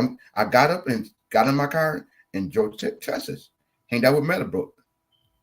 Hanged out with Mouthpiece. I got in the car and just took off. Man. They said, what? I like, listen, what's stopping you for doing something? Just get up and go. Because if you don't, my thing is this. If you say you want to do something and you try to say let's say you want to do it, let's say you want to travel, right? And you keep talking about it, you're not going to do it. But if you just get up and say, today going to be the day I get in this car, I'm going to travel. Do it. Just do it. That's the question of living your life. Have fun while you're here, because when you're here, when you gone, you gone. And a lot of people don't. I'm gonna ask you a very important question, Joey. Go ahead. Okay, you know how you pass, right? Mm-hmm. On the graveyard, on your tombstone, right? They had the year you were born, right? Yep. And the year you die, right? Yep. And you know the line in the middle of the date, right? Of the year, right? You know that little line? Yep. Let me ask you a question, because you sound intelligent. Let me see if you know it. Do you know what that line means in between that? Does that, to be honest with you, no, not really, bro. Cause I always be wondering what that line means. Does it wait. Let me try a second guess it. Okay. Does that line means our life? Like passing by? Nope. Okay, never mind. Okay, Anyway, Tush, let me ask you a question. Do you know it? Tish. Yeah. She ain't sleeping though. But Tish, because I know her ass smoking. Oh, go ahead. Tell me the line. The line means, and this is dope. A lot of people don't realize this. I told anybody this. The line means what you did on earth. From the time you were born to the time you pass away. My bad, y'all. I'm sorry. I was in the bathroom. Okay. Oh no. Let me ask. Hold on. Let me ask Tish real quick. Keeman, I was actually. Damn. Hold on. Let me ask her real quick, Joey. Let me see if she know it real quick. The question is, you know how you on the tombstone, right? When you pass away, right? They got the year you were born, right? And the year you die, right? And they got the little line in the middle of it, right? Right. Do you know what that line means? I thought it was until you was born until the day you died. Nope. What do it mean? The line means what you did on earth while you were born and while you were born before you die. Think about it. What do people really, when you pass away, right? And they talk about you. They don't talk about when you were born. They don't talk about what you died. They talk about what you did on earth. Yep. What impacted in their life. Yeah. Back. That with the line. I'll be right back, y'all. Okay. Mm. And a lot of people don't know what the line means. But now you know. If you tell somebody, if you ask somebody that, they're like, damn, I never thought about that. They thought it was just a date, you know, like, you know, you were born and you passed away. No, it's really about your life. The line means the life you live. It's crazy you say that because all the people, all your legends, all the greats who have died, they still talk about what they did on the earth. That's correct. Bro, it makes perfect sense to me. Now, hey, I love your wisdom, bro. Like, you know how much. Listen, I'm a very young, intelligent man, but I'm not a know-it-all. Like, I'm a person who love to learn. Like, I have addiction to learning, and I don't have no problem to admit that I'll be wrong most times. You get what I'm saying? But I love the wisdom you gave me. You gave me two wisdom about the line, and you told me earlier about be a listening ear. Yup, a listening. That right there, bro. Keeman, I'm sorry, bro, but damn, I wish you was my biological cousin, bro. We were on this phone talking. The thing about it, that also go during relationship, and we know relationship, you're gonna have that argument. But guess what? If you just sit back and let that female or guy talk, let me just listen how you feel. Let me just listen. I'm not gonna say nothing back. I'm not gonna argue. I'm just gonna listen. But when you arguing and talking back, both partners are not hearing nothing. They're not listening. You know what I mean? Only thing you hear is yourself. But if you want to really get deep into it, just sit back and listen. And don't say one word. Let that person get off the chest and like, okay. And that's it. Don't say nothing else. Just say, damn, I should, yeah. And that's it. You learn a lot. Like, a lot of people don't realize you learn a lot by just listening. You know what's so crazy? I love what you said because I'm a person who love to listen. I realize, and you said this earlier too, I realized most people are not looking for a conversation buddy. They're looking for somebody who's a listening ear. I noticed that right now, bro. Human beings in general, bro. I noticed that. And another thing I noticed too, emotional intimacy. I had somebody, I was talking to a girl one time. She was telling me about most people don't cheat because of the sex. They cheat because of they want emotional intimacy. I was like, God damn. And they want the other person to listen. And yep. And 9 out of 10, if you really think about it, the other person wasn't listening and they wasn't paying attention to the partner. That's it. That's mainly the two things right there. Listening and attention. Man, you sure you're 25, man? Man, I'm 25. I be observing so much. I think you need to go back and check your birth certificate, man. I think you need to go check that. No, he was on Mouthpiece earlier, right, King Miller? And he was like, listen to this brother. He only 25 years old. I was like, bro, I be feeling you know how they said he got an old soul, bro. You got a deep old soul, man. For real. You for real. Yeah. Man, look. You might not realize it, man. You got knowledge, man. You got knowledge. And what we're doing, man, keep it up because thank you, bro. And that's why I was getting mad at him, King Miller. I'm like, go live. Like, I was supporting him just as much as he supported me when he used to go live. Like, even watching his games, and that's how we really got in Clank. Am I Yep. lying, Joey? When I Yep. saw That Ratchet ass. and Clank, Ratchet and Clank. you know Yep. what I'm saying? Because we both And gamers. then from there, And King Miller. Yep. We inclined from there. Okay. yeah. Yep. And another thing too, King Miller, like, see me in my life, I'm a very flawed person, very imperfection. That's why I love my flaws so much. I put all my flaws in the table. Come on. And the Come on, average Lador. human being, Come on. they feel uncomfortable with that. I always tell people this. There's not one time I'm making you, King Miller, or Tish, have I ever made y'all feel uncomfortable. If I meet No, a human being, I'm gonna tell you something. yeah. Don't never make people comfortable. Get them out Oh, their yeah. body. Let them feel uncomfortable. Because when they feel uncomfortable, that's when they really gonna acknowledge you. Oh yeah. I Remember agree. that. Remember that. Because But think about the it. thing is, we want people up in here, like Joey say it a lot.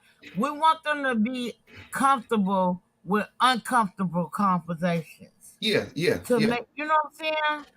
Yeah. We want you to be comfortable because I feel like this is a safe space to a certain extent. You feel what I'm saying? No, it is Right a now, safe space. But in the meantime, let's between say- time, and whoever ever listening and try to use that as, you know what I'm saying, you know, throw like mud shots, like, you know, like they throwing mud or tomatoes at you, like, bro, you like they say you gotta have a thick skin. I'm And gonna tell you, like I I'm gonna told tell you like Joey, me. I I don't jump on everybody panel. right. You know what I mean? I don't do panel hopping. I don't go to everybody. I might listen in the bushes, but me jumping on somebody else's panel, I don't do all that jumping on your panel.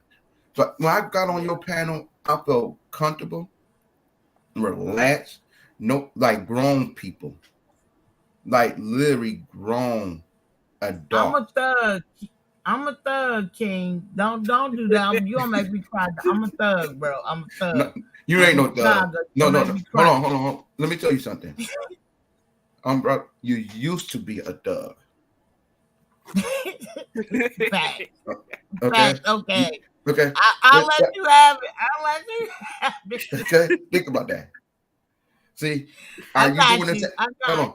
Are you doing the same thing what you did when you was a kid right now? No, not There at you all. go. You're not a thug. I got you. So you shouldn't tell people you a thug because they're telling you on business. You a grown woman that's doing your business shit. You ain't thug. But we ain't that person. We don't live that life no more. That life is past us.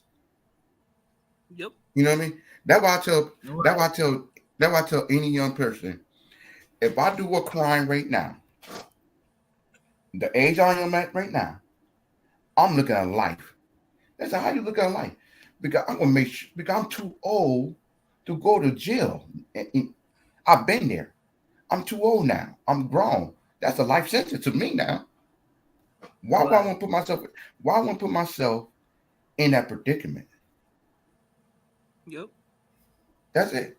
Because I'm not young no more. You know what I mean? Yep. If I want to do a big hard crime, I would have done it when I was in my 20s. And I'd be out when I'm 50 or 60. Like if I do a crime now, shit, I ain't getting out. Sure. That's it. So we ain't the same what we did when we were young.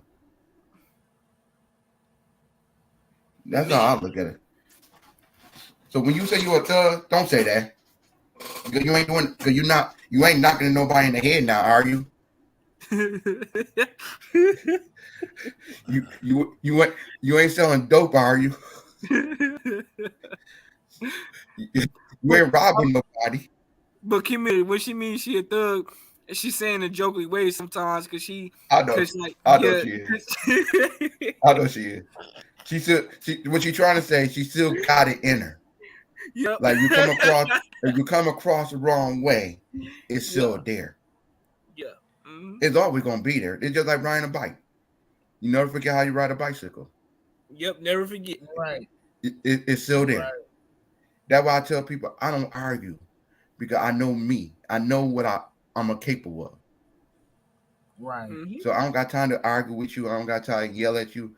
I'm just gonna walk away. Because for me bust before I bust you in your head. And you,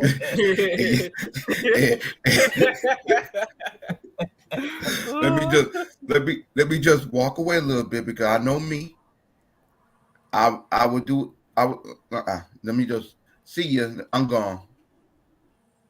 Don't put me in a predicament I can't get myself out because I'm gonna bust you in your head. and call it a day. And I'll go home, go sleep. I'm gonna bust that shit. Yeah. And I'm gonna go old school when I see white meat. Oh. Now Man, that's look. old school. Man, look, King Miller, like, to be honest with you, bro, I love talking to you, bro. Like, I'm giving you flowers right now before you leave this earth, bro. Like, I'm giving you flowers of your wisdom, who you are as a person. Just you being yourself I'm giving you flowers right now because I don't want to give you flowers when we leave this earth. You get what I'm saying? I want to give you flowers right now.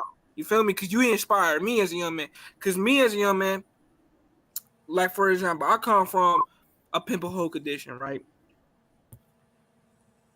I never want to grow up to be a pimp.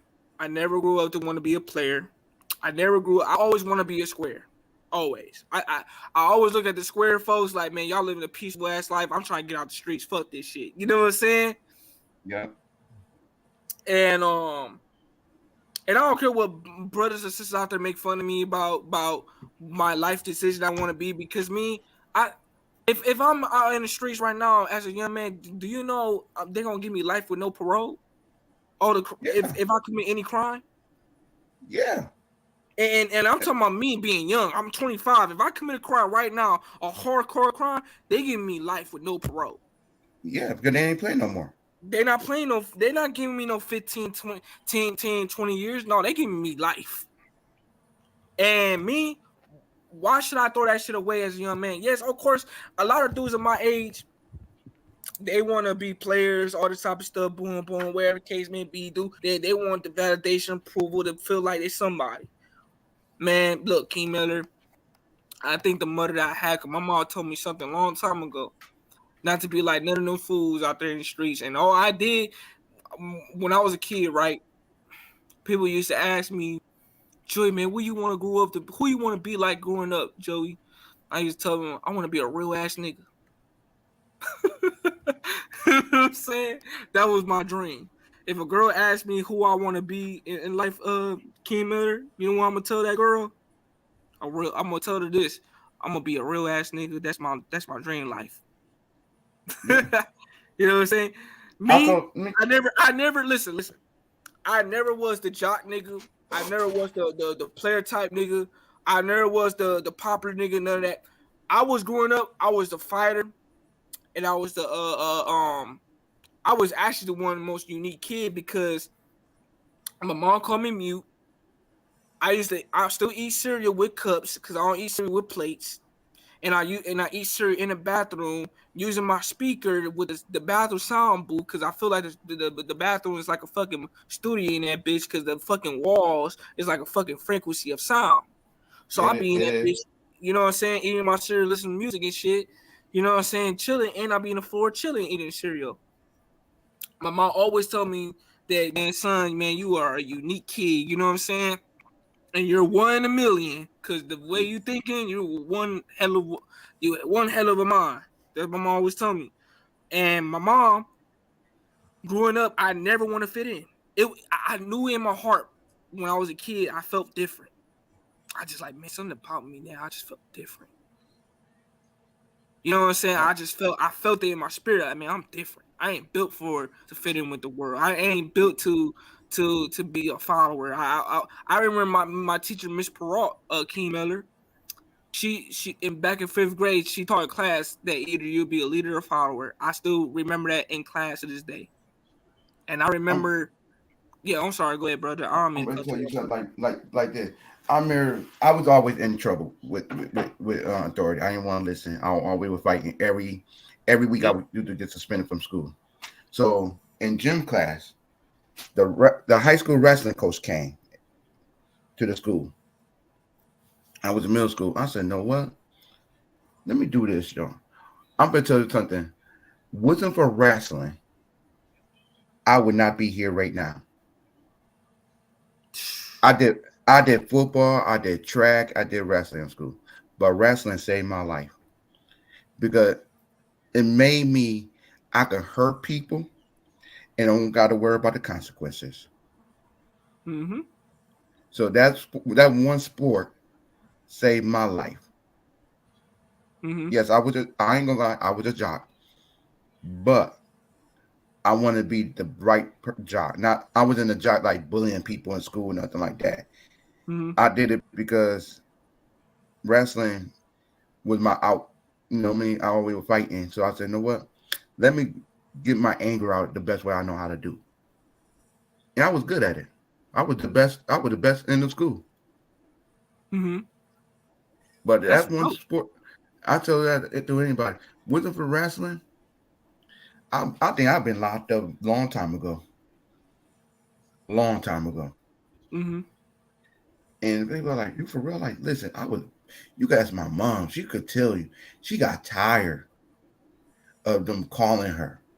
Oh man, my mom did the same. Okay. I'm in one fight. I got one fight in one fight. Ooh. I cut the person I'm gonna cut the person eyeball out. I missed his eyeball by an inch. Mm-hmm. I was trying to dig his eyeballs out. Mm-hmm.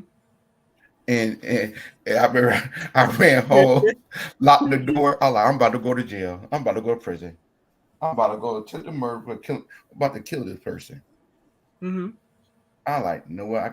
There got to be a better way to change my life. They have to, because I can't do it. I can't do this. Even though I ain't gonna lie, yes, I've been handcuffed. In my lifetime, I've been handcuffed 6 times. Mm-hmm. I was but I learned from my mistakes. And I said I would never want to do it never again. Mm-hmm. You know what I mean?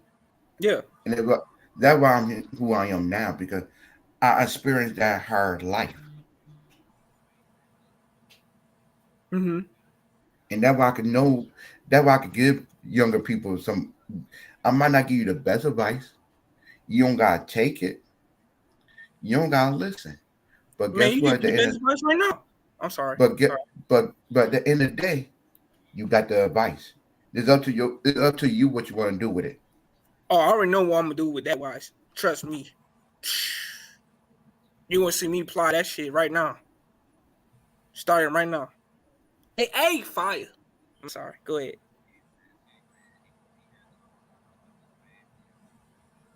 Tish? Tish, King Miller? Oh. I'm here. Oh. No. I'm just saying, like, because I see, here's the thing, King Miller, like, I love what you're saying, and that's why I love to listen to people. Like, when you told me about listening, I love to listen to other people. I love to learn from others. You get what I'm saying? Because every day you learn something new every day. Like today, I learned something new. If I meet a man or a woman and the information that you gave me, the wisdom you gave me, I'm going to tell them, listen, I just want to be a listening ear, listen to you. I don't want to Yeah. tell you what to do. I just want to sit back and listen.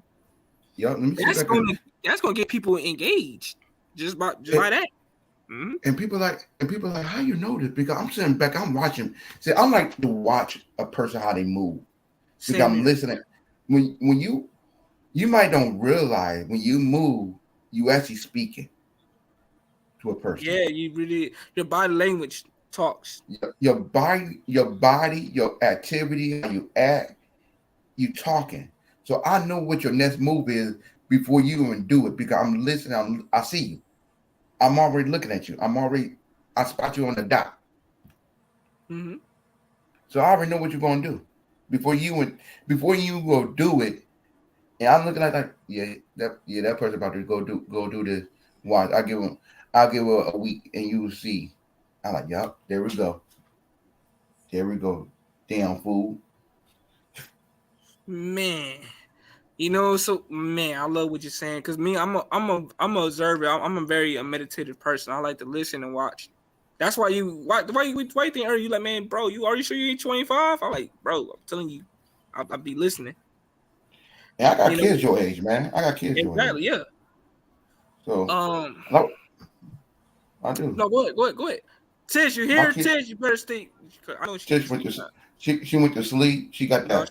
She got that CBD in her system. And knocked her out. And knocked her out. And she know it too. That's why she didn't want to tell us. She probably went to the bathroom. I know her black ass. Yeah, went to sleep in the bathroom. Fuck that. She went to that bathroom to sleep. Some people do. But you know, like I love conversations like this, Miller, because man, being a listening ear, man, god damn. Yeah, a listening ear. I realize that's the work. That should be, you know what the business, a lot of people don't realize. If you are a YouTube creator and you got a YouTube page, I'm telling this to everybody on YouTube, if they listen in the chat, we are in a business of listening. Because what do we do every time? Every time we turn on that computer and go to YouTube, what do? We listen to other people talk. We are in the business of listening. But people don't realize that. Man, you know another thing too. I like to use the word receipts, cause I don't mouthpiece women. Like for example, I'll give you a great example. There's a lot of guys like the mouthpiece a girl. When I mean mouthpiece, I'm saying like they try to convince a girl that they're a good guy or they're real. They do this. Me, I'm the opposite. Let's say I met you, Key Miller, in real life, and I didn't know you as a man, and I approach you and give you an introduction, and I said, Key Miller, I'll be like, brother Key Miller, if you want to really know me, I'll really give you the receipts than me mouthpiecing you. And what I mean by my receipts, it goes that old saying in the Bible that God says, you know, people buy their fruits. So I'm giving you my fruits. Yeah. You get what I'm saying? Yeah, I get what you're saying. And me personally, I'm way more advanced than trying to convince somebody and give them an art of conversation. You get what I'm saying? Me, when the day I met you and my piece and say time, I give y'all my receipts, my fruits. And in that receipts, it was so empowering, way more than somebody that's my age or whatever age, it doesn't matter the age gap, trying to convince you of who they are. Yeah. I'm gonna tell you right now, I ain't convincing nobody who I am. What you see, what you get. Oh, if you like me, you like me. You don't. But one thing you're gonna do is see who I am. That's it. Yep, that's mainly it right there. Yeah, you get what you see. Yeah, you get what you see. I don't care. You don't have to talk to me forever. You don't gotta speak to me. But one thing you is going to acknowledge that you saw me. Yep. That's it. Now, my perspective, I want to ask you this good question. What is your perspective on that saying that Maya Angelou said earlier? Because you know Maya Angelou, that's your time growing up. Yeah. What's your perspective on what she said? People will forget what you do, but we'll never forget how you make them feel. What is your perspective on that? She telling the truth. Oh my God. She telling the truth. Man, you a genius. I'm gonna tell you why. People never gonna forget how you move, what your action. If you think about this, if you keep going to jail, if that person you know keep going to jail, are you ever gonna forget that person keep going to jail? Like, damn, that person keep going to jail. Damn, why this person can't change their life? You ain't never gonna forget that. But you know that person keep going running the street. That's just like when a person. So I changed my life. I got out of jail. I got out of prison. But but an hour later, you right around the corner doing the same thing. That put you there.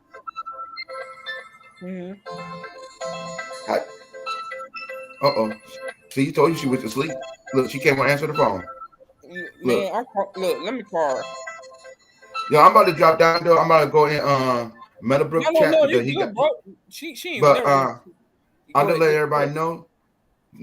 Tomorrow is movie night again. Oh man, oh bro, I didn't even comment your movie night, bro. That was a good ass movie, bro. You know, Kima, before you leave, I want to talk to you. I cannot do movie night on my channel because I just bought me a MacBook, a MacBook Air. I'm getting it's be coming in it's Saturday between Monday. I hope it comes Monday. Okay. Today's the 4th. It's supposed to come on May 6th. That's what it said. But anyways, I was thinking this way, and I want to know your idea because I got that inspiration from you. But I want to know your perspective. Instead of doing movie night on my channel, I was thinking promoting movies. That's what I was thinking. Promote the movie. Yeah, you could do that. Yeah. You can do that. And I'm gonna ask the subscribers, my family, because I don't like to call them subscribers, my YouTube family. I want to ask them like what type of movies they're into, like their genre, what's their favorites. You know what I'm saying? No, the way I'm going to tell you something, I learned like this. The trick is don't ask. Make a poll. That's what I do in my community work. I do a poll. Okay. And I let the people pick. I put 4 top movies in there that I think is a good movie. And I let the people pick in the poll. Then that's how you do your content. That's how you get it. And make sure you do like shorts when you do it. Doing shorts? Yeah. You got Instagram? Hell yeah. Okay, you know hold on. I'm gonna put my Instagram in the back chat. Hold on 1 second. So you can hit me on the back. We can definitely communicate. Hold on. Okay. 1 second. And another thing too, I do got another question for you, and I want to know your perspective Go on ahead. this too. Hold on. Let me make sure I got your Instagram so I'll get everything ready. Right now, hold on. I'm about to put it in the back chat.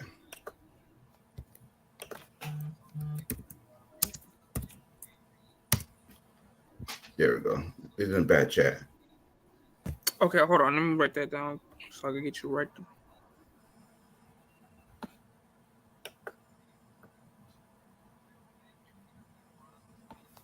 Hold on.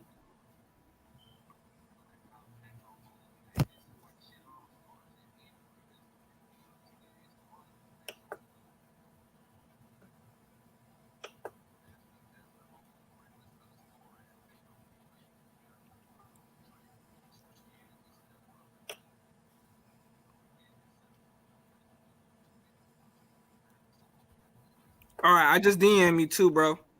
Okay. Yep. So you got my DM. I got a good question for you. So look, I want to know your thoughts on this. It's about this young girl that I met on YouTube, but she got emotionally abused by somebody, and she got doxxed and trauma bond. Okay. I met her the same night that me Tish met her on the panel. That same night, she told me that she want to do content creation with me, and she wants to meet up with me with stating, I got the whole text to show you, stating that she want to meet me and my dog one day. I have a dog, which is my son, my Perioki. I was cool with it. Fast forward, something bad happened in her life. She told me she got caught up with life, and she told me somebody was trying to destroy it, stating that somebody was reporting her accounts. So I told her, look, I'm here if you need to talk, right? Boom. She liked it with the heart, boom, boom. And as you know, while we was communicating about the Beyonce and everything, she was telling me about the situation because I asked her what's going on, what's going on, why these people attacking. Telling me that she said something about Beyonce, this and that, boom, boom. And I was lining up the conversation, stating that, Beyonce ugly, she laughed, boom.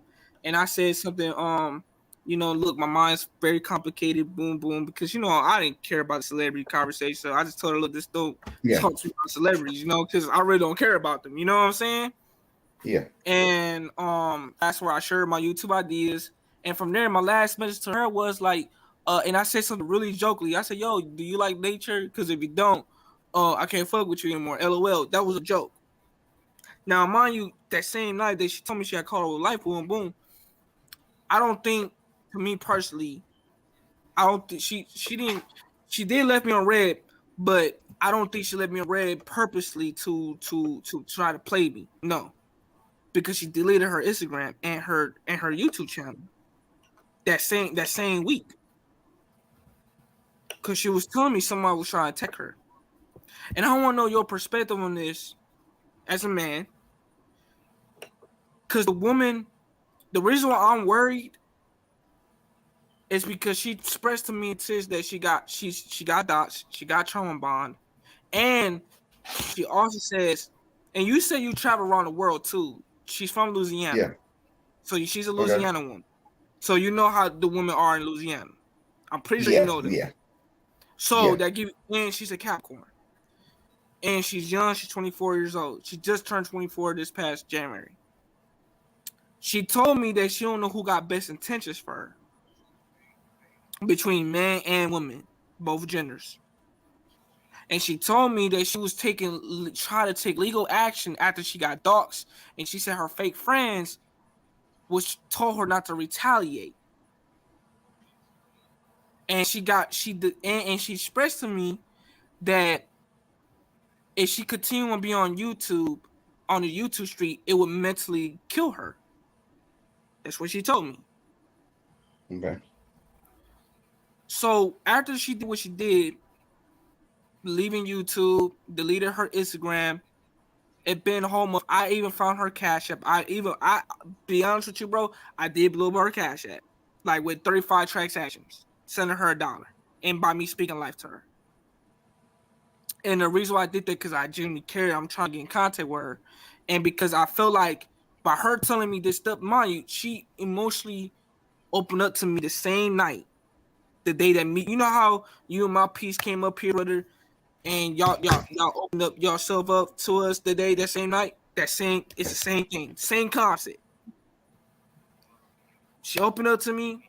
She told me what happened. Everything happened, and everything's done. And now, within a month later, she's gone. I'm doing the best I can to find her. And to be honest with you, with all my heart and my soul, I do want to create spreading awareness on this because there's a guy on his YouTube named World Class who emotionally abused this girl.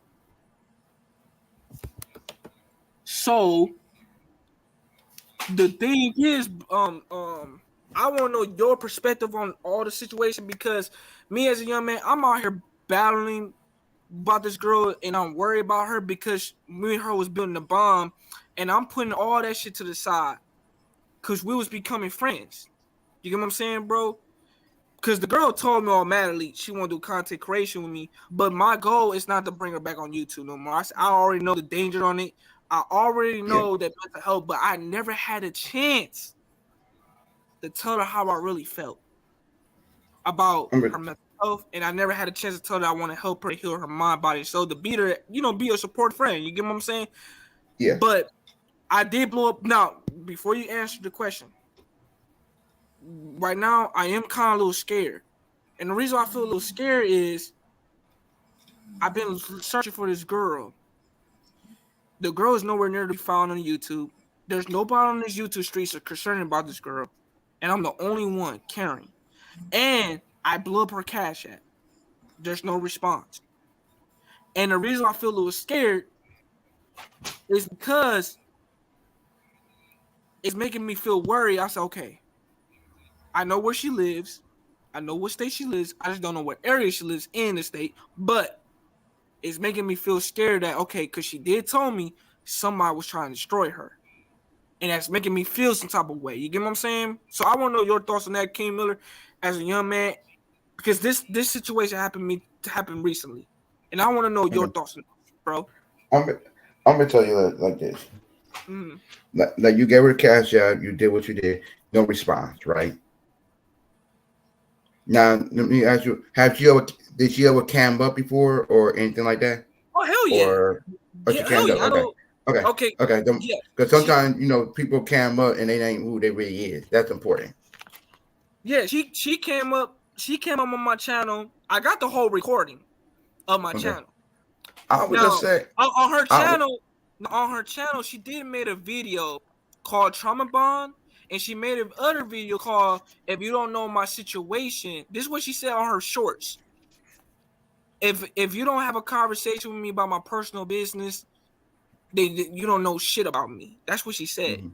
and it was very scary, very scary. Because the reason why I'm saying that, because I never met a woman. You remember the movie Shrek? I know Yeah. you're a little bit older than me, but I want to know your thoughts on. You remember the movie Shrek? Yes, I do. Okay, you remember Laura Farquaad from Shrek? Yes. Okay, she's the only woman, the only black woman I know who was trying to cosplay Laura Farquaad with her hair. And there's another character named Tina Betcher from Bob's Burger. You remember Tina Betcher? They do the twerking with her shoulders. Yes, I did. Yeah. She's the only black woman I know who did a twerking video of Tina Betcher with her shoulders. Like, this girl did it with her shoulders, bro. Like, she was raw. I never had a chance to give her a compliment of her inner child, bro, to this day. I never had a fucking chance to tell her that how much you inspire me, how much you allow yourself to be truly yourself. I never had a chance to tell her this thing. I never did. And it's eating me up every day because, damn, I it's fucking me over. You know what I'm saying, bro? You know what you do? I'm gonna tell you what you do. Go ahead. This is the best way you can do it. Is because you can't get in contact with her, she ain't responding. But you know how you could tell her, and hopefully somebody see it and know her. If you have Facebook, right? Yeah. Post it with her name in it. Then you did your part. Now it's up to her if she see it or not. That's it. See, I don't got. You don't want to be, huh? I said I don't got Facebook. Go ahead. No, finish your thoughts. You don't got Facebook? No, I got Instagram. But no, listen. Go finish your thoughts. I want to hear what you got to say. Because what it is, somebody gonna know who she is. Maybe they'll get to the person. Maybe not. But at least you did. At least you reached out somehow, some way. Because I ain't say go and I ain't say look up her information and call her. You got her phone number? No. Look, listen. Oh. I'm tell you why. Okay. The woman was honest enough to tell me when I asked her. When I was on the phone with her, I was on the phone for about 5 or 8 minutes. I was being a gentleman, and she told me she called me. She texted me saying she's gonna call me the next day. Mind you, bro, I did not know. First of all, I never met no woman who would tell me that they want to meet me and my dog at the same time. I never met a woman like that. That was so creative minded. Yeah. Yeah, that's red flag. That red flags to me. Now I don't think it's red flags to me, but to me, go ahead. I'm sorry. Only why I say that red flag because you just know me and you want to meet me and my dog. Like, are you trying to kidnap my dog? No, I don't think that. Bro, it's a simple fact because Tish was there. Because Tish was on the panel with me, and Tish was advocating to me. Oh, hold on. Tish went to sleep. You hear me? Yeah, Tish went to sleep. Yeah, she's snoring. Yeah. Yeah, because she told me she didn't sleep all day, but hey, it is what it is. Yeah. But look, so Tish was there on the panel. The girl was intrigued by me of my reputation through Tish. That's the reason why the girl wanted to meet me. Mm-hmm. Now, I never thought that was going to happen. I thought, and plus, I never asked her Not one time, because I did told her, like, yo, you was my favorite content creator. The reason why I told her she was my favorite content creator, because she did a video about mental slavery. And she was the only woman I know who was talking about mental slavery. So, Kim, are you here? Yeah, I'm here. So, anyways, the girl was talking about mental slavery. She took down her video. She took down the video about mental slavery. The reason how I discovered her, because I was looking up slavery documentaries. I was in the mood to watch slavery documentary. You know, sometimes I'll be in the mood, watch history once a blue moon. Yeah. And she pop up on my channel, on my feed. And I did told her, I was like, yo, you was my favorite content creator, and I love everything. When she was talking about mental slavery, it was so knowledgeable and it was so structured. I said, God damn, that shit was so goddamn. And she was the one who initiated and pursued, said, Joey, I would love to do content creation with you. That same night, I did not ask her to do content creation with me. I thought we was just being business people on YouTube, just people on YouTube being business. But it went from business to personal real quick. And it was because it was because of Tish. It wasn't because of me. It was because of Tish. Because Tish was advocating me. You see how Tish advocates me all the time. Yeah. So of course a girl was intrigued. You know what I'm saying? Now, she did that same night, she did text me saying, I do want to meet you and your dog one day. I thought that was crazy. I said, damn, that really touched my heart. Okay, did you try to reach out with the number? No, I'm gonna tell you what happened. So she told me, I asked her, how we gonna get in contact? She told me we could be contact to Instagram. And when I asked her about my dog, I asked her, yo, have you ever thought about getting a dog? She said, I'm not financially stable to have a dog. And I looked, and she was a beautiful woman. Very beautiful. I said, you know what? I could appreciate honesty like that.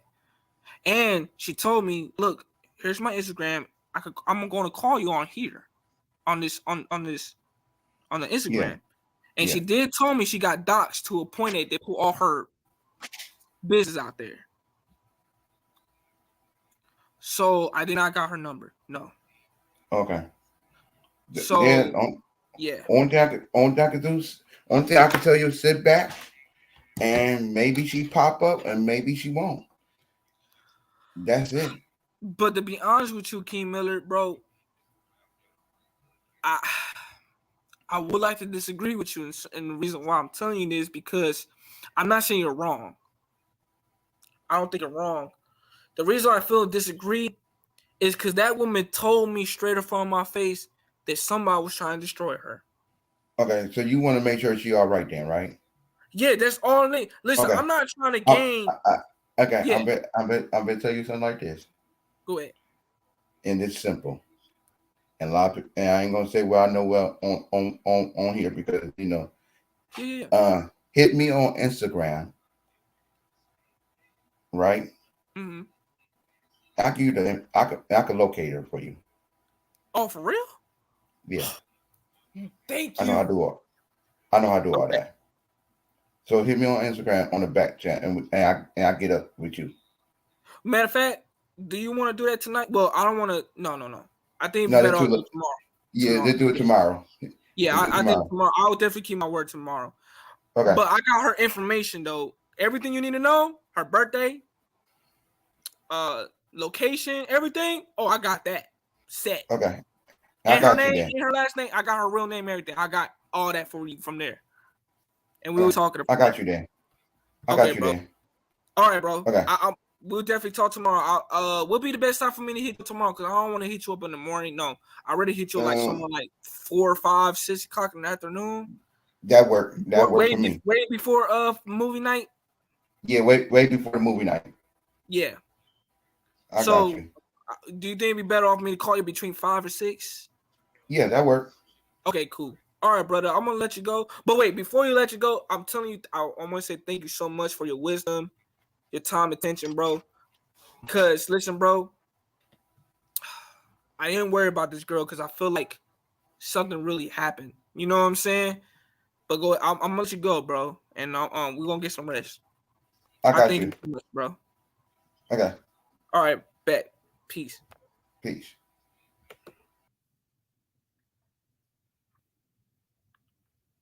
All right, y'all. We about to end the live. Peace.